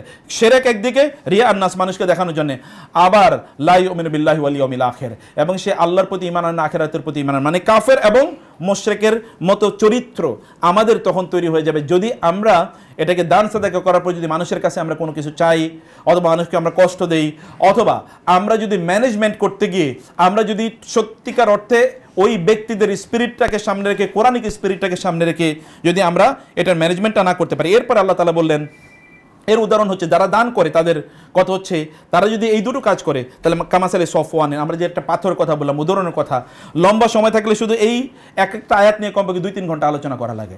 এখন বিষয় হলো যে এখানে একটা সফওয়ান, একটা পাথরের কথা আল্লাহ তাআলা বললেন। পাথরটা কোথাও পড়ে আছে, যেটা আমি শুরুতে বলেছিলাম, এখানে একটু বালিটালি এসে মানে একত্রিত হয়েছে, একটু মানে মাটির একটু লেয়ার তৈরি হয়েছে, সেখানে ছোট ছোট ঘাস, খুবই চিকন পিচ্ছি পিচ্ছি ঘাস ওইখানে তৈরি হয়, কিন্তু এগুলো কোনোদিন স্থায়ী হয় না। কার কি হয়? এগুলো যখন বাতাস, যখন প্রচণ্ড মুষলধারে বৃষ্টি হয় তখন ওই মাটি সহ সব কিছু চলে যায়, ফাতারাকাহু সলদা, তখন ওই যে পাথরটি তখন পরিষ্কার হয়ে যায়, আবেগের মতো একেবারে ক্লিন, নিট অ্যান্ড ক্লিন, এখানে কোনো কিছুর অস্তিত্ব নাই। অর্থাৎ আমরা যদি লা ইয়াকদিরুনা আলা শাইইম মিম্মা কাসাবু, এই সকল ব্যক্তিরা যা করেছিল এগুলো কোনোটাই তারা এর ফল বা ফসল তারা অর্জন করতে পারবে না। আল্লাহ বলছেন আল্লাহু লা ইয়াহদিল কওমাল কাফিরিন। আল্লাহ এই জাতীয় লোকদের শেষে গিয়ে কনক্লুশন কেন বললেন যে তিনি কাফের? দুইভাবে তারা কাফের। একটা হলো যারা এই কাজটা করে তারা তো আল্লাহ সন্তুষ্টির জন্য করেনি, তারা মানুষকে দেখানোর জন্য তারা কাজটি করছে, ফলে এই সকল ব্যক্তিরা সত্যি করতে তারা মুশরিক বা তারা শিরক করেছে। আরেক দল লোক যারা সত্যি করতে আল্লাহ সুবহানাহু ওয়া তাআলার কাছে তারা কোনো মানে আল্লাহর প্রতি তাদের বিশ্বাস নাই, এই কারণে তারা আল্লাহর কাছে কোনো প্রতিদান তারা কামনা করে না। অন্যদের কথা, যারা চ্যারিটি করছে, বিশাল বড় সম্পদের মালিক, গোটা পৃথিবী জুড়ে চ্যারিটি যে সকল ব্যক্তিরা করছে, সেই সকল ব্যক্তিরাও তারা সত্যিকার অর্থে তারা এর মাধ্যমে তারা কোনো কল্যাণ অর্জন করতে পারবে না। এখানে তাদের এই যে তাদের দান বা তাদের এই কন্ট্রিবিউশন, এগুলোর ইম্প্যাক্টটা ঠিক ওই যে একটি পাথরের উপর একটু মানে বালি পড়ার কারণে সেখানে যে ছোট ছোট গাছ তৈরি হচ্ছে, এরকম গাছের মতো ইম্প্যাক্ট তৈরি হবে। মানে এই সকল ব্যক্তিদের এই ইম্প্যাক্টটা স্থায়ীও হবে না, এগুলো স্ট্রংও হবে না, এবং এগুলো পরবর্তী তাদের কোনো বেনিফিটও প্রদান করতে পারবে না। আমরা যারা লায়াবল আছি, আমাদের কিন্তু দুটো জায়গায় লায়াবিলিটি, ওই সকল ব্যক্তিদের হয়তো বা কবুল হয়ে যাবে, কিন্তু আমরা যেহেতু ধরেন আপনার কোনো কিছু দেওয়ার মতো নেই, আপনার তো অর্জন নাই এখানে, কারণ আপনি তো এর জন্য কেবল সার্ভিস প্রোভাইডার আপনি। আর তাইলে সার্ভিস প্রোভাইডার হিসেবে যদি আমাদের কোনো ডেফিসিয়েন্সি তৈরি হয়, তাহলে হতে পারে আমাদের অ্যাকাউন্টে যা অলরেডি কিছু ভালো কাজ করছিলাম, নামাজ রোজা যা করেছি, এগুলো অলরেডি লস হয়ে যাবে, এগুলো তখন ডিস্ট্রয়েড হয়ে যাবে। কারণ আল্লাহ সুবহানাহু ওয়া তাআলা তিনি বলছেন লা ইয়াকদিরুনা আলা শাইইন মিম্মা কাসাবু, এদের কিছু অর্জন তো আছে, কারণ আল্লাহ বলছেন মিম্মা কাসাবু, তারা যা কিছু অর্জন করেছে, এই যে কিছু তাদের অর্জন আছে, এই অর্জন কোনোটাই তাদের কোনো কাজে লাগবে না, এখান থেকে তারা কোনো বেনিফিটই অর্জন করতে পারবে না। ঠিক এর বিপরীতে আরেক দল লোক যারা দান সাদাকা করে ইবতিগা মারদাতিল্লাহ, আল্লাহ সন্তুষ্টির জন্য। আপনি যখন ম্যানেজমেন্টে যাচ্ছেন আপনারও কিন্তু আল্লাহ সন্তুষ্টি, আমি কিন্তু এই কথা আপনাদেরকে বোঝাতে চাই নাই যে সব কাজ করবেন আল্লাহ, কেবল তোমার জন্য আমি কাজ করছি। অতএব আমাদের অধিকাংশ সমস্যা হলো যারা আল্লাহর জন্য কাজ করে, এদের কাজগুলো ওয়াশ টাইপ অফ কোয়ালিটি থাকে, মানে এর কোনো কোয়ালিটি থাকে না। কারণ আল্লাহর লিল্লাহ মানে হচ্ছে সবচেয়ে নোংরা জিনিস, লিল্লাহ মানে হচ্ছে সবচেয়ে খারাপ জিনিস। যেমন লিল্লাহ বোর্ডিং যেগুলো আছে ওইখান দিয়ে আপনি পেশাব পায়খানার গন্ধে যাইতে পারবেন না, সরি টু সে, মানে খুব খারাপভাবে আমি শব্দটা বললাম। ওদের জামা কাপড়ের দিকে তাকাতে পারবেন না, ওরা যেই জায়গায় থাকে ওই জায়গা এত নোংরা থাকে। যেমন আপনারা যদি বাংলাদেশে ঢাকা শহরে সবচেয়ে বিখ্যাত এতিমখানাগুলোর দিকে যদি আপনি যান তাহলে দেখবেন ওদের অবস্থা কি, বিল্ডিং মনে হচ্ছে 50 বছর আগে করছে, এরপরে কোনোদিন চুন কামও করে নেই। টয়লেটে যে পরিস্থিতি, এটা কোনোদিন ওইটা ক্লিন করার মতো কোনো লোকও পর্যন্ত নাই। মানে এইরকম একটা জায়গা আল্লাহ সুবহানাহু ওয়া তাআলা বললেন যে একদল লোকের তাদের অবস্থাটা হচ্ছে যে তারা আল্লাহ সুবহানাহু ওয়া তাআলার সন্তুষ্টির জন্য তারা কাজ করে, তারা দান সাদাকা করে এবং ওয়াতাসবিতা মিন আনফুসিহিম, তাদের অন্তরটাকে সুদৃঢ় করার জন্য এই জন্যে এই সকল ব্যক্তিরা কাজ করে। অতএব তাদের মূল লক্ষ্য হচ্ছে তারা কি জন্য করে, তারা আল্লাহ সন্তুষ্টির জন্য করে। আল্লাহ সন্তুষ্টি হলো আল্লাহর প্যারালাল যেতে হবে, মানে আল্লাহর commensurate with the dignity and the honour of Allah. আল্লাহ সন্তুষ্টি মানে তো আল্লাহ সুবহানাহু ওয়া তাআলার সম্মানের মতো করে কাজ করতে হবে, তাই না? আল্লাহ সন্তুষ্টি মানে তো আপনি একেবারে লোয়ার লেভেলে কাজ করতে পারবেন না। যখন আল্লাহ সুবহানাহু বলেছেন যে ইন্নাল আরদা ইয়ারিসুহা ইবাদিয়াস সালিহুন, এই যে এই পৃথিবীর দায়িত্ব পালন করবে কেবল ইবাদিয়াস সালিহুন, আমার সোয়ালে বান্দারা। হোয়াট দ্য মিনিং অফ সোয়ালে? আপনি আরবিক ডিকশনারি দেখেন, আরবিক ডিকশনারিতে সোয়ালে শব্দের দুটো অর্থ আছে। সোয়ালে শব্দের এক নম্বর অর্থ হচ্ছে সলাহিয়া, সলাহি মানে হচ্ছে যোগ্যতা, সলাহিয়া মানে কি যোগ্যতা, অতএব এই কাজটা করার জন্য যোগ্যতা লাগবে। দুই নম্বর বিষয় হচ্ছে কি সলাহিয়াত মানে হচ্ছে ভালো, মানে নেক কাজ, যেমন আমলে সোয়ালে আমরা বলি, তো ওটা তো দুই নম্বর মিনিং, এক নম্বর মিনিং কই যাবে? মানে আপনি যোগ্য হবেন না, কেবল আপনি তাসবিহ টিপবেন আল্লাহ আল্লাহ আল্লাহ সুবহানাল্লাহ, এরপরে আল্লাহ তাআলা আপনাকে পৃথিবীর প্রেসিডেন্ট বানিয়ে দেবেন, it will never happen, it will never happen. কারণ ওর জন্য এক নম্বর ইজ মিসিং। যেমন এই কারণে আল্লাহ সুবহানাহু ওয়া তাআলা যখন ইউসুফ আলাইহিস সালামের ঘটনা বলেছেন, দেখেন তো ওখানে কি বলেছেন? ইউসুফ আলাইহিস সালাম ইজআলনি আলা খাজাইন আরদি ইন্নী হাফিজুন আমিন, ইন্নী হাফিজুন, আমি হেফাজতকারী, আমি এই দায়িত্বটা পালন করার মতো যোগ্যতা রাখি। এবং অন্য জায়গায় ইন্না খায়রা মান ইস্তাজার কাউইউল, আপনি আমি এই কাজটি করার মতো কাউই, যোগ্য, স্কিলফুল, আমার এই কাজ করার মতো দক্ষতা আছে। অতএব ইউনিট দক্ষতা। আপনি যদি আল্লাহ তাআলার কাজ করেন তাহলে আল্লাহ সুবহানাহু ওয়া তাআলার কাজগুলো আল্লাহর লেভেলের মর্যাদা অনুসারে করতে হবে। এটাকে একেবারে লোয়ার লেভেলের ওরা কাজ করবে, মানে সুপ্রিম লেভেলের, মানে এক্সেলেন্স নিয়ে তারা কাজ করবে, আর আমরা আল্লাহর কাজ করতে যাব মানে হচ্ছে একেবারে লোয়ার লেভেলে কাজ করব। ব্যাপারটা যেন এরকম না হয়। কোন এক সময় দেখতাম মাদ্রাসায় হুজুররা তারা যে পাঞ্জাবি পরতো, পিছন থেকে এটা বড়তে বড়তে একেবারে কোমর পর্যন্ত চলে আসতো। আমি দেখেছি, আপনারা দেখেছেন কিনা জানি না। মানে এটা তারা এটাকে আয়রন না করাকে তারা বুজুর্গি মনে করতো। এটা কোনোদিন বুজুর্গি না। রাসূলুল্লাহ সাল্লাল্লাহু আলাইহি ওয়াসাল্লাম সবচেয়ে দামি জামা কাপড় পরেছেন, এরকম প্রমাণও আছে। তিনি যাই পরতেন তার চেয়ে ক্লিন কে ছিল এই পৃথিবীতে? তার চেয়ে এত স্মার্ট এই পৃথিবীতে কে ছিল? কেউ না। বিনয় একটা জিনিস, স্মার্টনেস ইজ অ্যানাদার থিং। এই দুটোকে একাকার করে ফেলার কোনো প্রয়োজন নেই। মানে আপনি একেবারে ময়লা আবর্জনার মধ্যে থাকান মানে বিনয়ী না, আবার আপনি খুবই ভালো অবস্থায় থাকা মানে কি এটা অহংকার না। অহংকার তো ভিন্ন জিনিস, এটা অন্তরের ইস্যু। সবচেয়ে দামি জামা কাপড় পরেও একজন ব্যক্তি অহংকারী নাও হতে পারে। আমি সেই দিন দেখেছি একজন লোক, তিনি বিলিয়ন টাকার মালিক, কিন্তু মসজিদে তিনি যেভাবে মানুষের খেদমত করতেছেন আমার মনে হচ্ছে যেন এই এলাকার সবচেয়ে গরিব লোক। মানে আই লিটারালি ক্রাইড। তার মানুষের খেদমত দেখে আমার মনে হচ্ছে তিনি এই এলাকার সবচেয়ে গরিব লোক, কিন্তু তিনি বিলিয়ন টাকার মালিক। আবার কারো দেখি যদি কিছু টাকা পয়সা হয় তাহলে তার গরমে আর থাকা যায় না, মনে হচ্ছে যেন আমরা রাস্তা দিয়ে হাইটে গেলে আমাদেরকে ধাক্কা দিয়ে ফেলে দেবে। কিছু যখন হয়, আল্লাহ তাআলা বলেছেন যারা আল্লাহ সন্তুষ্টির জন্য করে এবং ওয়াতাসবিতা মিন আনফুসিহিম, তাদের অন্তরটাকে তারা সুদৃঢ় করে। কারণ দান সাদাকা করলে আপনার অন্তর সুদৃঢ় হবে, তখন আর ফ্লাকচুয়েট করবে না। আপনি এটার জন্য করেন, ওটার জন্য করেন, ওটার জন্য করেন, অন্তরে তখন বাসা বাঁধবে না ওই ডিজিজগুলো, রোগ। কোন রোগ বাসা বাঁধবে? আপনার ইহয়া উলুমুদ্দিন, যদিও এবং গাজাল রহমানের বইয়ের মধ্যে প্রচুর পরিমাণ জাল জয়ীফ হাদিস আছে, কিন্তু তারপর ইহয়া উলুমুদ্দিন এই বইটি আপনার পড়বেন। কোন এক সময় আলেমরা বলতো যদি পৃথিবীর সকল বই পড়ে যায়, ইহয়া উলুমুদ্দিন যদি থাকে তাহলেই যথেষ্ট। মানে মানুষের স্পিরিচুয়াল এসক্যাটিসির জন্য এই বইটি ইজ ভেরি ইম্পর্টেন্ট, পারলে পড়বেন। ইহয়া উলুমুদ্দিনে তিনি বলেছেন যে মানুষের সম্পদের প্রতি লোভ এটা কিভাবে মানুষকে ধ্বংস করে দেয়, এটা কিভাবে ধ্বংস করে দেবে, কারণকে কিভাবে ধ্বংস করে দেয়। আমার মনে হয় পৃথিবীতে কারো এখনকার হিসাবে যদি বিলিয়ন আর ট্রিলিয়ন ডলার মালিক ছিল কারণ, কিন্তু সে কারণের সম্পদ কই, সেগুলো তাকে রক্ষা করতে পারেনি। তো ফলে যে সকল ব্যক্তিরা এর বিপরীতে এর আগে বলেছেন যারা মানুষকে দেখানোর জন্যে অথবা যে সকল ব্যক্তিরা দান সাদাকা করে মানুষকে কষ্ট দেয়, তাদের এক্সাম্পল হচ্ছে পাথরের মতো, যেখানে এরকম মানে হালকা কিছু মাটি হওয়ার পরে সেখানে কিছু গাছ তৈরি হচ্ছে এবং এগুলো যে কোনো সময় মানে মুষলধারে বৃষ্টি এগুলোকে সব আপনার দূর করে দিতে পারে। কিন্তু এর বিপরীতে যারা আল্লাহ সন্তুষ্টির জন্য কাজ করে, সেটা দান সাদাকা অথবা দান সাদাকা ম্যানেজমেন্ট, এনিথিং।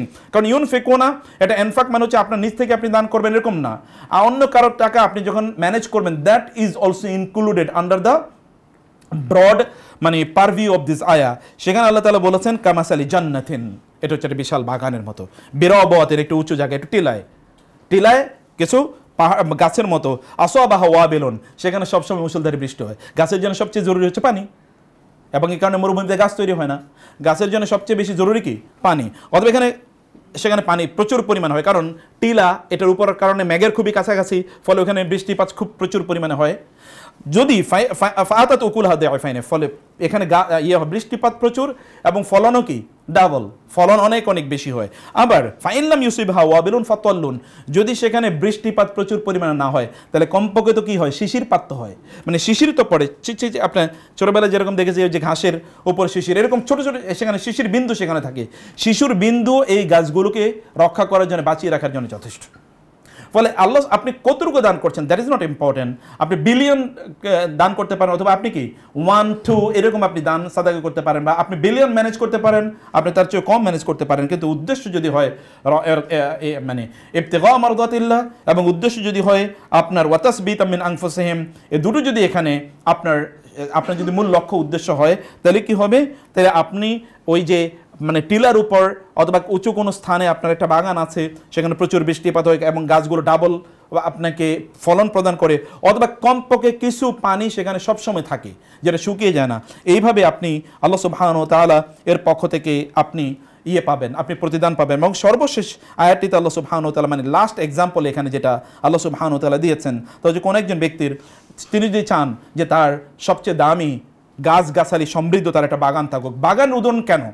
আপনি দেখবেন পৃথিবীর সকল, আপনি যদি মানে সম্ভ্রান্ত লোকেরা বা যারা সম্পদশালী, তাই দেখবেন বাগানের প্রতি একটা ফ্যাসিনেশন আছে।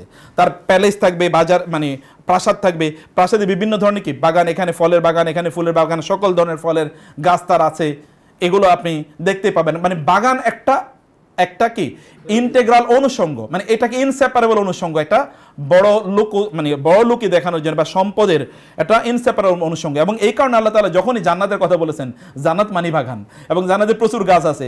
আর মানুষের সৃষ্টির সাথে গাছের সম্পর্ক আছে কিনা বলেন তো? মানুষের সৃষ্টির ইতিহাসের সাথে গাছের সম্পর্ক নাই? লা তাকরাবা হাযিহি শাজারা, এই গাছের কাছে যাইও না। গাছের সাথে মানুষের সৃষ্টির সম্পর্ক আছে।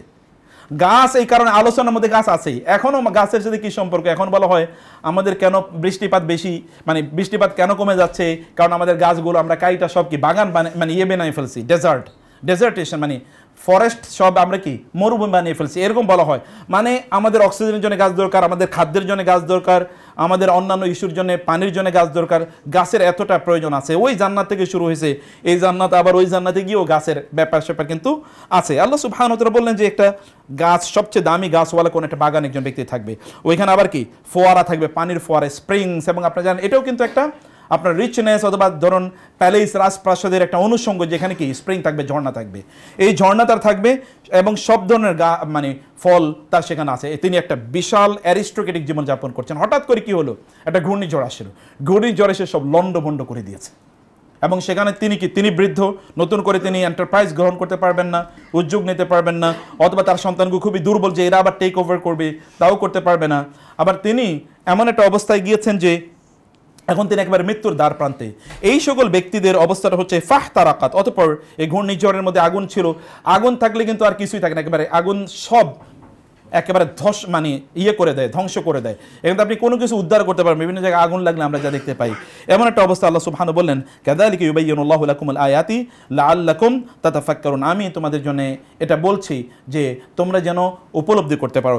যদি আপনি ধরেন যে আপনার গোটা জীবনকে যদি আপনি এই প্যারাবলের সাথে যদি আপনি বা এই এক্সাম্পলের সাথে যদি আপনি যদি একটু মেশাতে যান, তাহলে আপনি দেখবেন যে আপনার অনেক সম্পদ আছে। এটা একটা বাগানের কথা বলছি, যেখানে সকল ধরনের আপনার ইন্ডাস্ট্রিয়াল ধরেন মানে এলিমেন্ট সেখানে আছে, এই ইন্ডাস্ট্রি ওই ইন্ডাস্ট্রি, অথবা আপনার এই বিজনেস ওই বিজনেস, আপনার এই ধরনের প্রপার্টি ওই ধরনের প্রপার্টি, সব কিছু আপনার মধ্যে আছে।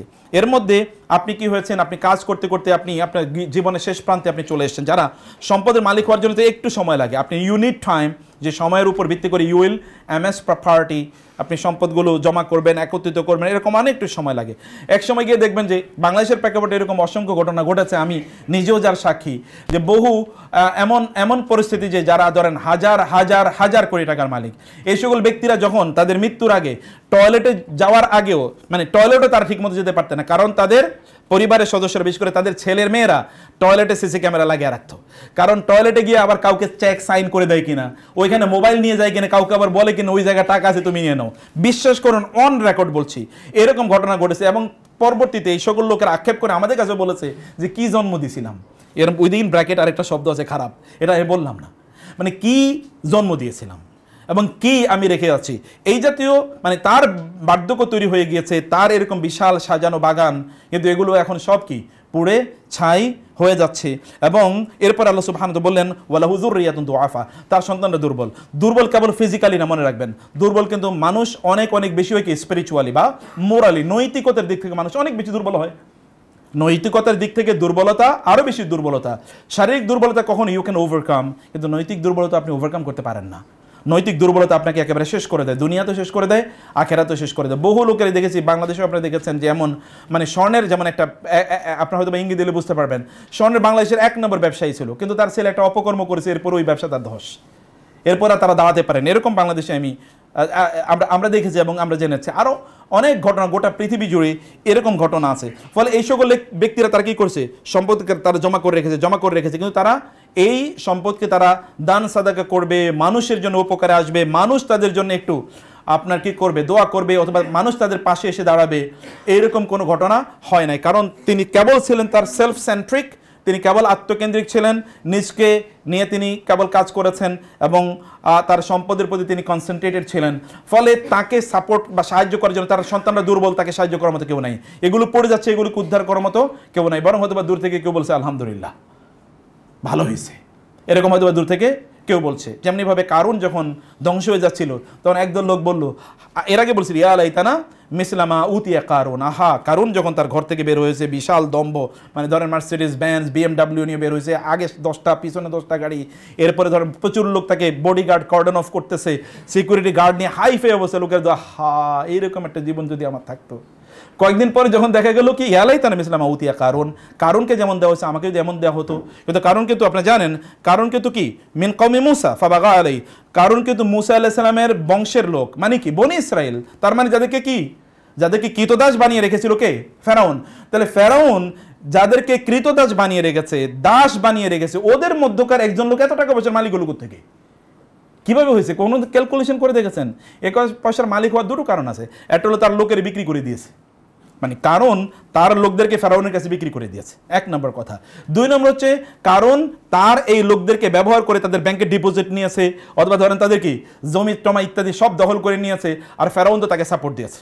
অতএব এর মাধ্যমে সে দুর্বল শ্রেণীর লোক হওয়ার পরেও এত পয়সার সে মালিক হয়েছে। যেমন আমাদের দেশে দেখবেন একদল লোক এখন তারা প্রতিযোগিতায় নেমেছে, তারা ফোর্বস জার্নাল অথবা ফরচুন জার্নালে, ওটা কি ফোর্বস জার্নাল না বলে, যেখানে ধরেন পৃথিবীর সবচেয়ে বেশি মানে সম্পদশালীদের, হ্যাঁ ফোর্বস জার্নাল না, অথবা ফোর্বস জার্নালে অথবা ফরচুন জার্নালে 500-এর মধ্যে 100-এর মধ্যে তাদের নাম আসে কেন, এই প্রতিযোগিতা তারা আছে, এই প্রতিযোগিতা ওইটা দখল করবে সেটা নেবে, এরকম প্রতিযোগিতা একদল লোক আছে। তো কারণ কিন্তু এ লেভেলের লোক ছিল, ইন্না কারুনা কানা মিন কওমি মুসা, আল্লাহ তাআলা বলেছেন কারণ ছিল মুসা আলাইহিস সালামের বংশের, তার কওমের একজন লোক, এত টাকা পয়সার সে মালিক হলো। এবং সর্বশেষ যখন কারণ একেবারে ধসে যাচ্ছিল তখন একদল লোক বলছে আলহামদুলিল্লাহ যে আল্লাহ তাআলা কারুনের মতো সম্পদ আমাদেরকে দেন নাই। দেয়ার উইল বি টাইম যখন লোকেরা তারা বলবে আলহামদুলিল্লাহ লোকটার মতো আমি হই নাই, কিন্তু একটা সময় থাকবে তখন লোকেরা বলবে আল্লাহ যদি এর মতো আমি হতে পারতাম, যদি এর মতো আমি হতে পারতাম। তো আমরা যেন আলটিমেটলি ফাইনাল ডেস্টিনেশন যেন ওই ব্যক্তির মতো না হয়ে যায় যার সব কিছু পড়ে গিয়েছে, তাকে কেউ রক্ষা করার মতো নাই, তার সম্পদ নাই তাকে রক্ষা করার জন্যে, তার সন্তানরা তারা মোরালি তারা কি করাপ্ট, অথবা তার ফিজিক্যালি উইক, তারা কোনো অবস্থায় তাকে রক্ষা করতে পারে না, অথবা তার রিপ্লেসমেন্ট করার মতো অবস্থা কোনো তার নাই। এই ব্যক্তিদেরকে আল্লাহ সুবহানাহু ওয়া তাআলা তাদের এক্সাম্পল দিয়ে বলেন আমরা যেন কোনো অবস্থায় তাদের মতো না হয়। তার মানে আমরা যেন আমাদের সম্পত্তিগুলোর একটা ব্যাকআপ রেখে যায়। ব্যাকআপ কীভাবে? ওই যায় একেবারে শুরুতে যদি আপনি দান করেন তাহলে 700 গুণ আল্লাহ সুবহানাহু ওয়া তাআলা বাড়িয়ে দেবেন কোন এক সময়। আচ্ছা, আবু বকর রাদিয়াল্লাহু তাআলা আনহুর জীবনে এরকম ইতিহাস বলে কমপক্ষে 5 থেকে 7টা অকেশনে এমন হয়েছিল যে তিনি তার সব দিয়ে দিয়েছেন, মানে তার কোনো কিছুই নাই, সব তিনি দিয়ে দিয়েছেন, তারপরে তিনি কীভাবে সবচেয়ে বড় ধনী থাকেন। আচ্ছা, ওসমান রাদিয়াল্লাহু তাআলা এরকম কখনো এমন করেছেন যখন আপনি জানেন যে মানে মানে ওই যে তাবুকের যুদ্ধে তিনি তার সম্পদের অর্ধেক তিনি দিয়েছেন, ওমর রাদিয়াল্লাহু তাআলা দিয়ে দিয়েছেন, আবু বকর পুরোই দিয়ে দিয়েছেন, তারপরে তাদের এত সম্পদ থাকে কই, কিভাবে থাকে? তাহলে আল্লাহ সুবহানাহু ওয়া তাআলা যে মাল্টিপ্লাই করে দিয়েছেন, আল্লাহ সুবহানাহু ওয়া তাআলা তো বাড়িয়ে দেওয়ার মালিক তো তিনি কোন দিক দিয়ে বাড়িয়ে দিয়েছেন কেবল তিনিই জানেন। সে কারণে আল্লাহ সুবহানাহু ওয়া তাআলা যখন একদল লোক যাদেরকে 700 গুণ অথবা তার চেয়ে বেশি বাড়িয়ে দেন, আরেক দল লোক আল্লাহ তাআলা তাদের সমৃদ্ধি করেন না। আমি গত 10-15 দিন আগে একটা ব্যবসায়িক হাউসে গিয়েছিলাম, বড় একটা ব্যবসায়িক হাউস, বাংলাদেশের লিডিং অথবা 10-15 জনের মধ্যে একজন। তো বলে যে তার ব্যাংকে যে পরিমাণ টাকা লোন আছে, তার সব সম্পদ বিক্রি করলেও নাকি এত টাকা হবে না। তাই বললাম ওনাকে তো কিছু সাদাকা দিয়ে যাওয়া দরকার, যা দেখতেছি।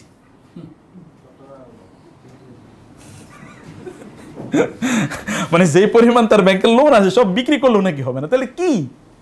অথচ তারা বাংলাদেশের এরকম ধনী। আমেরিকার কথা মাঝে মাঝে শুনতে পাই, আমি যদি ওই ব্যাপারে খুব ইন্টারেস্টেড না, বলো যে ওই দেশের যে পরিমাণ ঋণ আছে সারা পৃথিবীতে, কমপক্ষে যেমন ফরেন রিজার্ভ বা এরকম টাইপের যা পরিমাণ আছে, সব দিলেও নাকি ওই দেশ বিক্রি করলেও নাকি সব লোন পরিশোধ হবে না। তাহলে তারা পৃথিবীর 1 নম্বর ধনী কেমনে হয়? মানে তাইলে এখানে এক ধরনের শুভঙ্করের ফাঁকি আছে। এলন মাস্কের এক সময় দেখেছেন যে হঠাৎ করে একদিনে তার কত বিলিয়ন ডলার নাকি নাই, এবং এই যে ভারতের কি একজন কি আদানি নাকি একটা মানে আম্বানি না, আরেকটা আছে আদানির একবার শুনলাম, এখন থেকে প্রায় 6-7 মাস আগে একবার শুনলাম যে হঠাৎ করে তার কি, তিনি মানে পৃথিবীর অনেক বড় ধনীদের মধ্যে একজন, হঠাৎ করে শুনলাম তার কয়েক বিলিয়ন ডলার, প্রায় 20-25 বিলিয়ন ডলার তার নাই। এগুলো সব আমি বললাম ঘটনা কি? তার মানে কি? এটা তো একটা ফানুস, এটা এক ধরনের বেলুন যার মধ্যে কি আছে, শুধু বাতাস আছে আর কিচ্ছু নাই। তার মধ্যে একটা কেবলমাত্র একটা নিডল ইজ এনাফ, একটা নিডল কেবলমাত্র যথেষ্ট, এটাকে একেবারে কি করে দেওয়ার জন্য, ধসিয়ে দেওয়ার জন্য। এই ইকোনমিটা অথবা এই যে অর্থ ব্যবস্থা, এই টাকা পয়সা যেগুলো এর উপর ভিত্তি করে তৈরি হয়েছে, যার মধ্যে চ্যারিটি নাই, যার মধ্যে সাদাকা নাই, যার মধ্যে আপনার ধরেন মোরালিটি নাই, এগুলো যে কোনো সময় এই যে উদাহরণ আল্লাহ তাআলা দিয়েছেন, এগুলো যে কোনো সময় একটা বাতাস এসে, একটা দমকা বাতাস এসে এগুলোকে সব ধসিয়ে দিতে পারে। নাইলে আপনার দেখেন ওয়ার্ল্ড ইকোনমি মাঝে মাঝে এত ভঙ্গুর কেন হয় যে হঠাৎ করে ওই দেশের সাথে যুদ্ধ হয়েছে, জন্য সারা পৃথিবী কি অস্থির হয়ে আছে, ওই দেশের সাথে যুদ্ধের জন্য সারা পৃথিবী মানে হয়ে আছে। হঠাৎ করে কোন একটা কি একটা রিসেশন, কি কারণে একটা হঠাৎ করে রিসেশন তৈরি হলো, এখন সারা পৃথিবীতে সব মন্দা যাইতেছে। আচ্ছা, সারা পৃথিবীর মন্দা, ইকোনমি, টাকা পয়সা তো একটাও কমে নাই, সবই তো আছে, উৎপাদনও কমে নাই, তাহলে মন্দাটা কি আসলে? তাহলে মন্দাটা কোথায় তৈরি হলো, কি কারণে তৈরি হলো? তাহলে এখানে এক ধরনের কি ফাসাবাহা ইসারুন ফিহি নারুন ফাহতারাকাত আছে। এটা মানে ইকোনমি, সম্পদ প্রপারলি ডিস্ট্রিবিউশনের পলিসি এখানে নাই কোনোভাবে, এটা প্রপারলি এক দলের হাতে এটা জমা হয়ে আছে এবং তারাও সাফার করে, অন্যরা সাফার করে। সেই জায়গা থেকে বাঁচার জন্য আল্লাহ তাআলা আমাদেরকে এরপরে প্রেসক্রিপশন দিলেন, ইয়া আইয়ুহাল্লাযীনা আমানু আনফিকু মিন তাইয়্যিবাতি মা কাসাবতুম, তোমরা তোমাদের শ্রেষ্ঠতম সর্বোত্তম সম্পদগুলো তোমরা দান করো, ওয়া মিম্মা আখরাজনা লাকুম মিনাল আরদি, এবং জমিন থেকে যা উৎপাদন করো তা থেকে আমরা তোমাদের জন্য যা উৎপাদন করি সেগুলো থেকে সর্বোত্তম যেগুলো, সবচেয়ে তাইয়্যিবাত শব্দের দুটো অর্থ আছে। এর একটা অর্থ হচ্ছে যে উত্তম, আর একটা অর্থ হচ্ছে কি পবিত্র। অতএব পবিত্র দিতে হবে। পরের আয়াতে ঠিক এটাই বলা হয়েছে, ওয়ালা তায়াম্মামুল খাবিসা মিনহু তুনফিকুন, মানে অপবিত্রগুলো তোমরা দান করো না।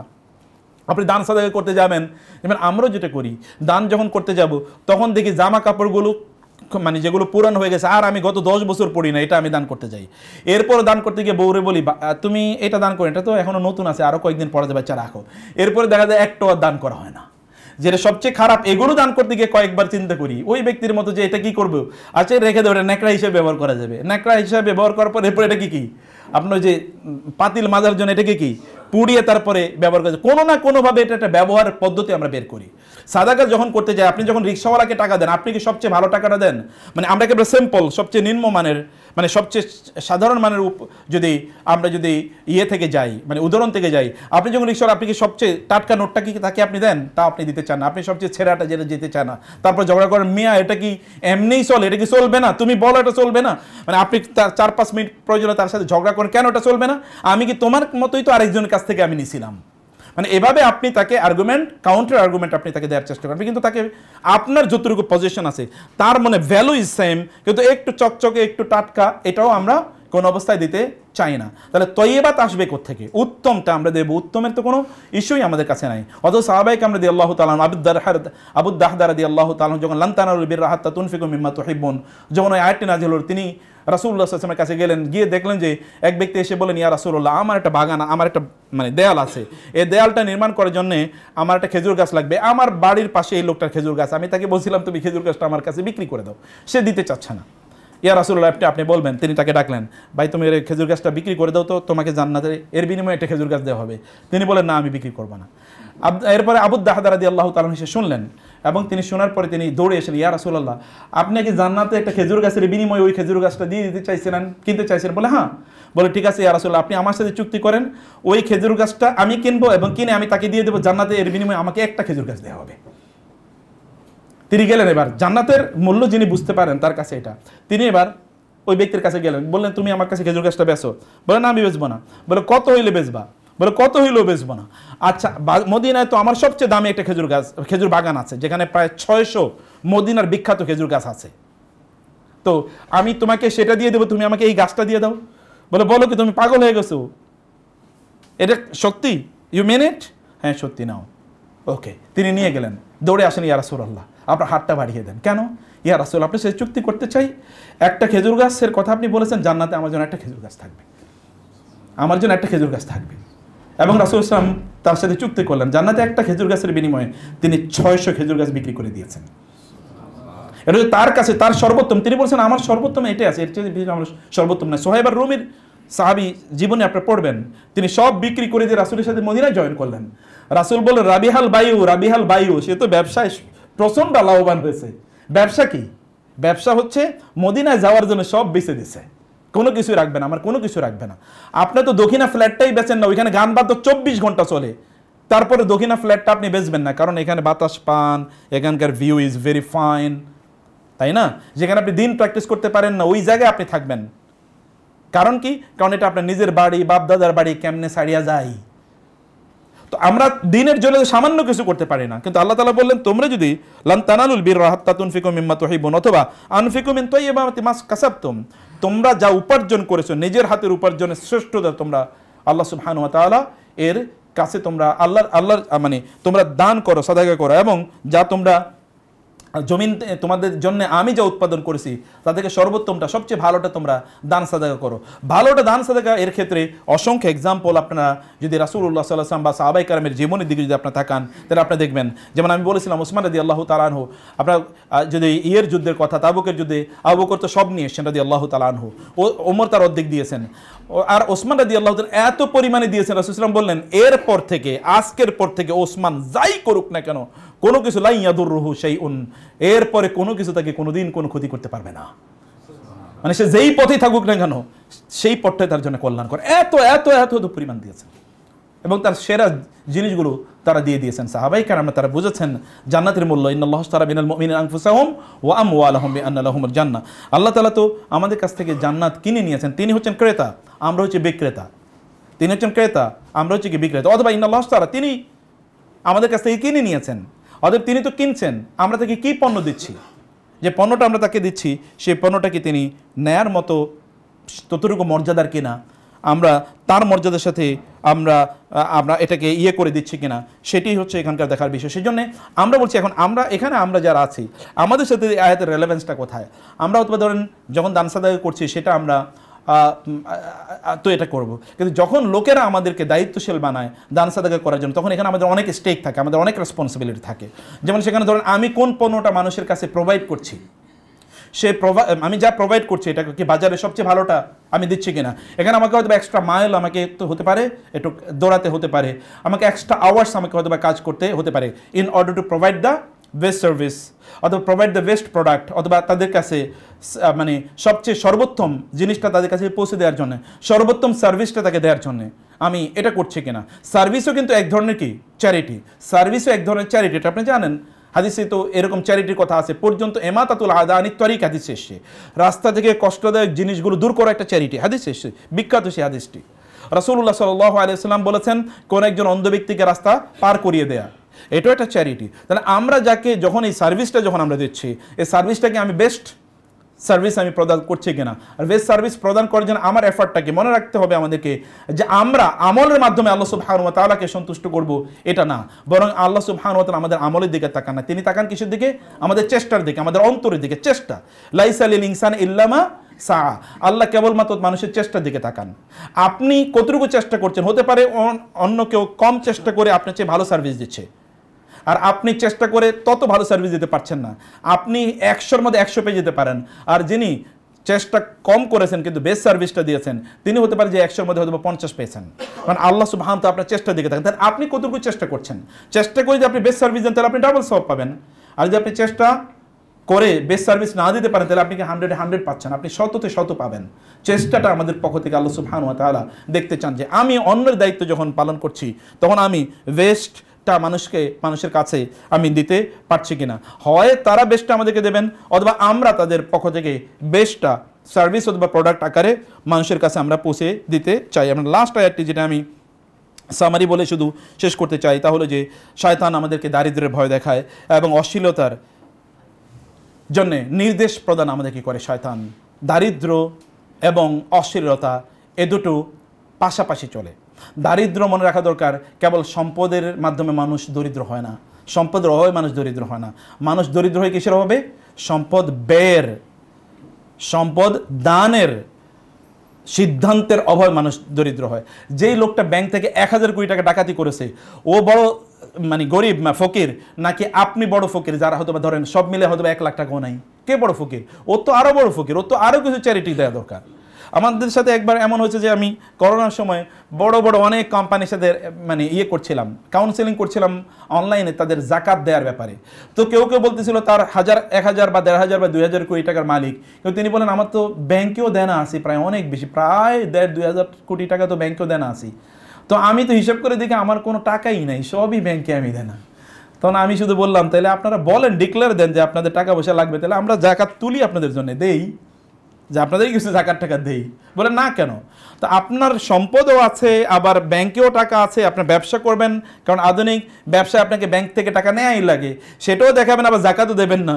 তো এটা দেখে একটা নতুন সিস্টেম মেকানিজম বের করছেন আপনারা, সেই মেকানিজম বের করা যাবে না। অতএব রিয়েল প্রপার্টি রাসূলুল্লাহ বলেছেন মানে আবু যর রাদিয়াল্লাহু তাআলা আনহুকে যে ইয়া আবাদার, হে আবু যর, লাইসাল গিনা গিনান মাল ইন্নামাল গিনা গিনান নাফস। মূলত সম্পদ হচ্ছে কি? প্রপার্টি হচ্ছে, পভার্টি হচ্ছে দারিদ্র হচ্ছে কি অন্তরের, প্রপার্টিও কি অন্তরের ইস্যু। ইন্নামাল গিনা গিনান নাফস, অন্তরের দারিদ্র হচ্ছে রিয়েল দারিদ্র।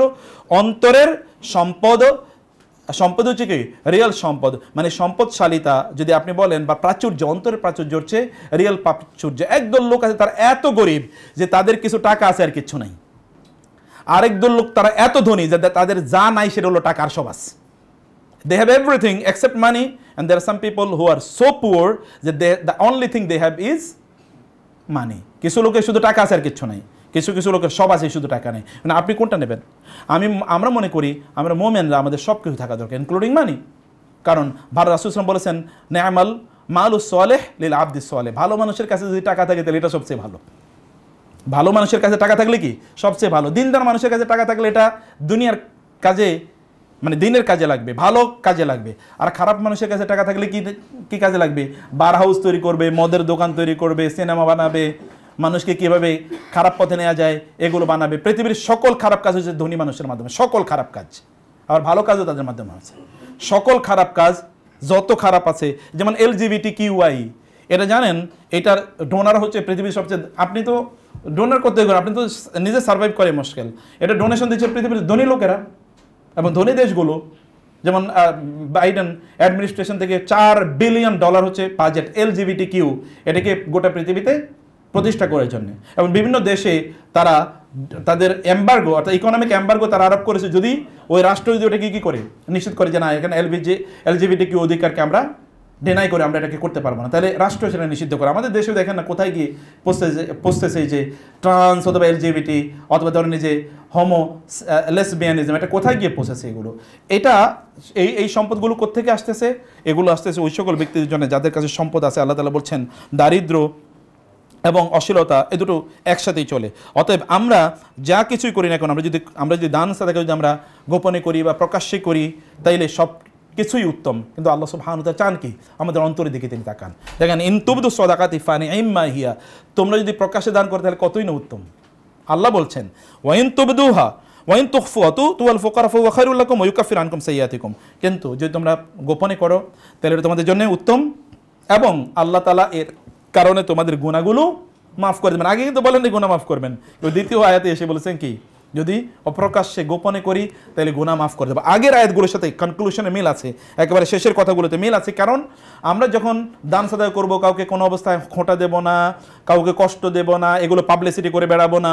যেমন আপনি দান করছেন, এখন কলা দেবেন, এই জন্য 3 জন মিলে একটা কলা দেবেন একজন গরিবেরে, আবার এখানে কয়েকজন সাংবাদিকের আপনি ডাকলেন, তাদের মাধ্যমে আবার কি করবেন এটা বিভিন্ন জায়গায়।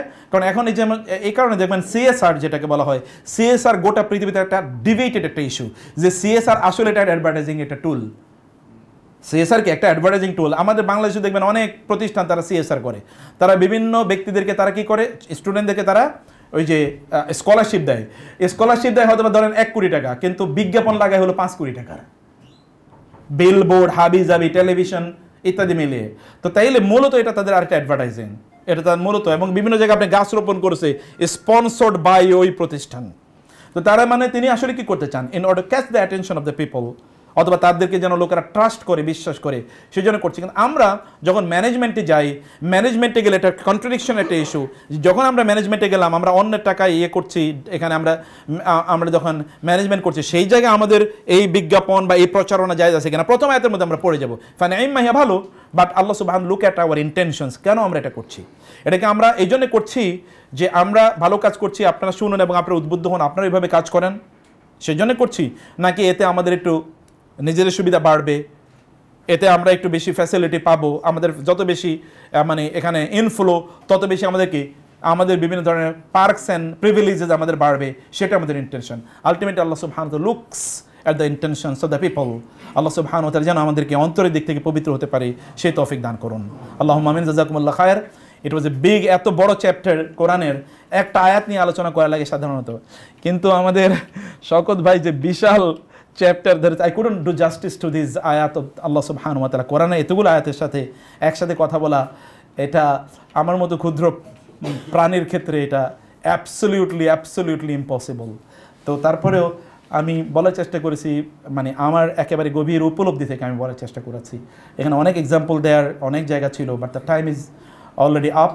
আমি আপনাদেরকে বলবো যে এই আয়াতগুলো আপনারা পড়বেন, কাইন্ডলি আয়াতগুলো ভালো করে পড়বেন।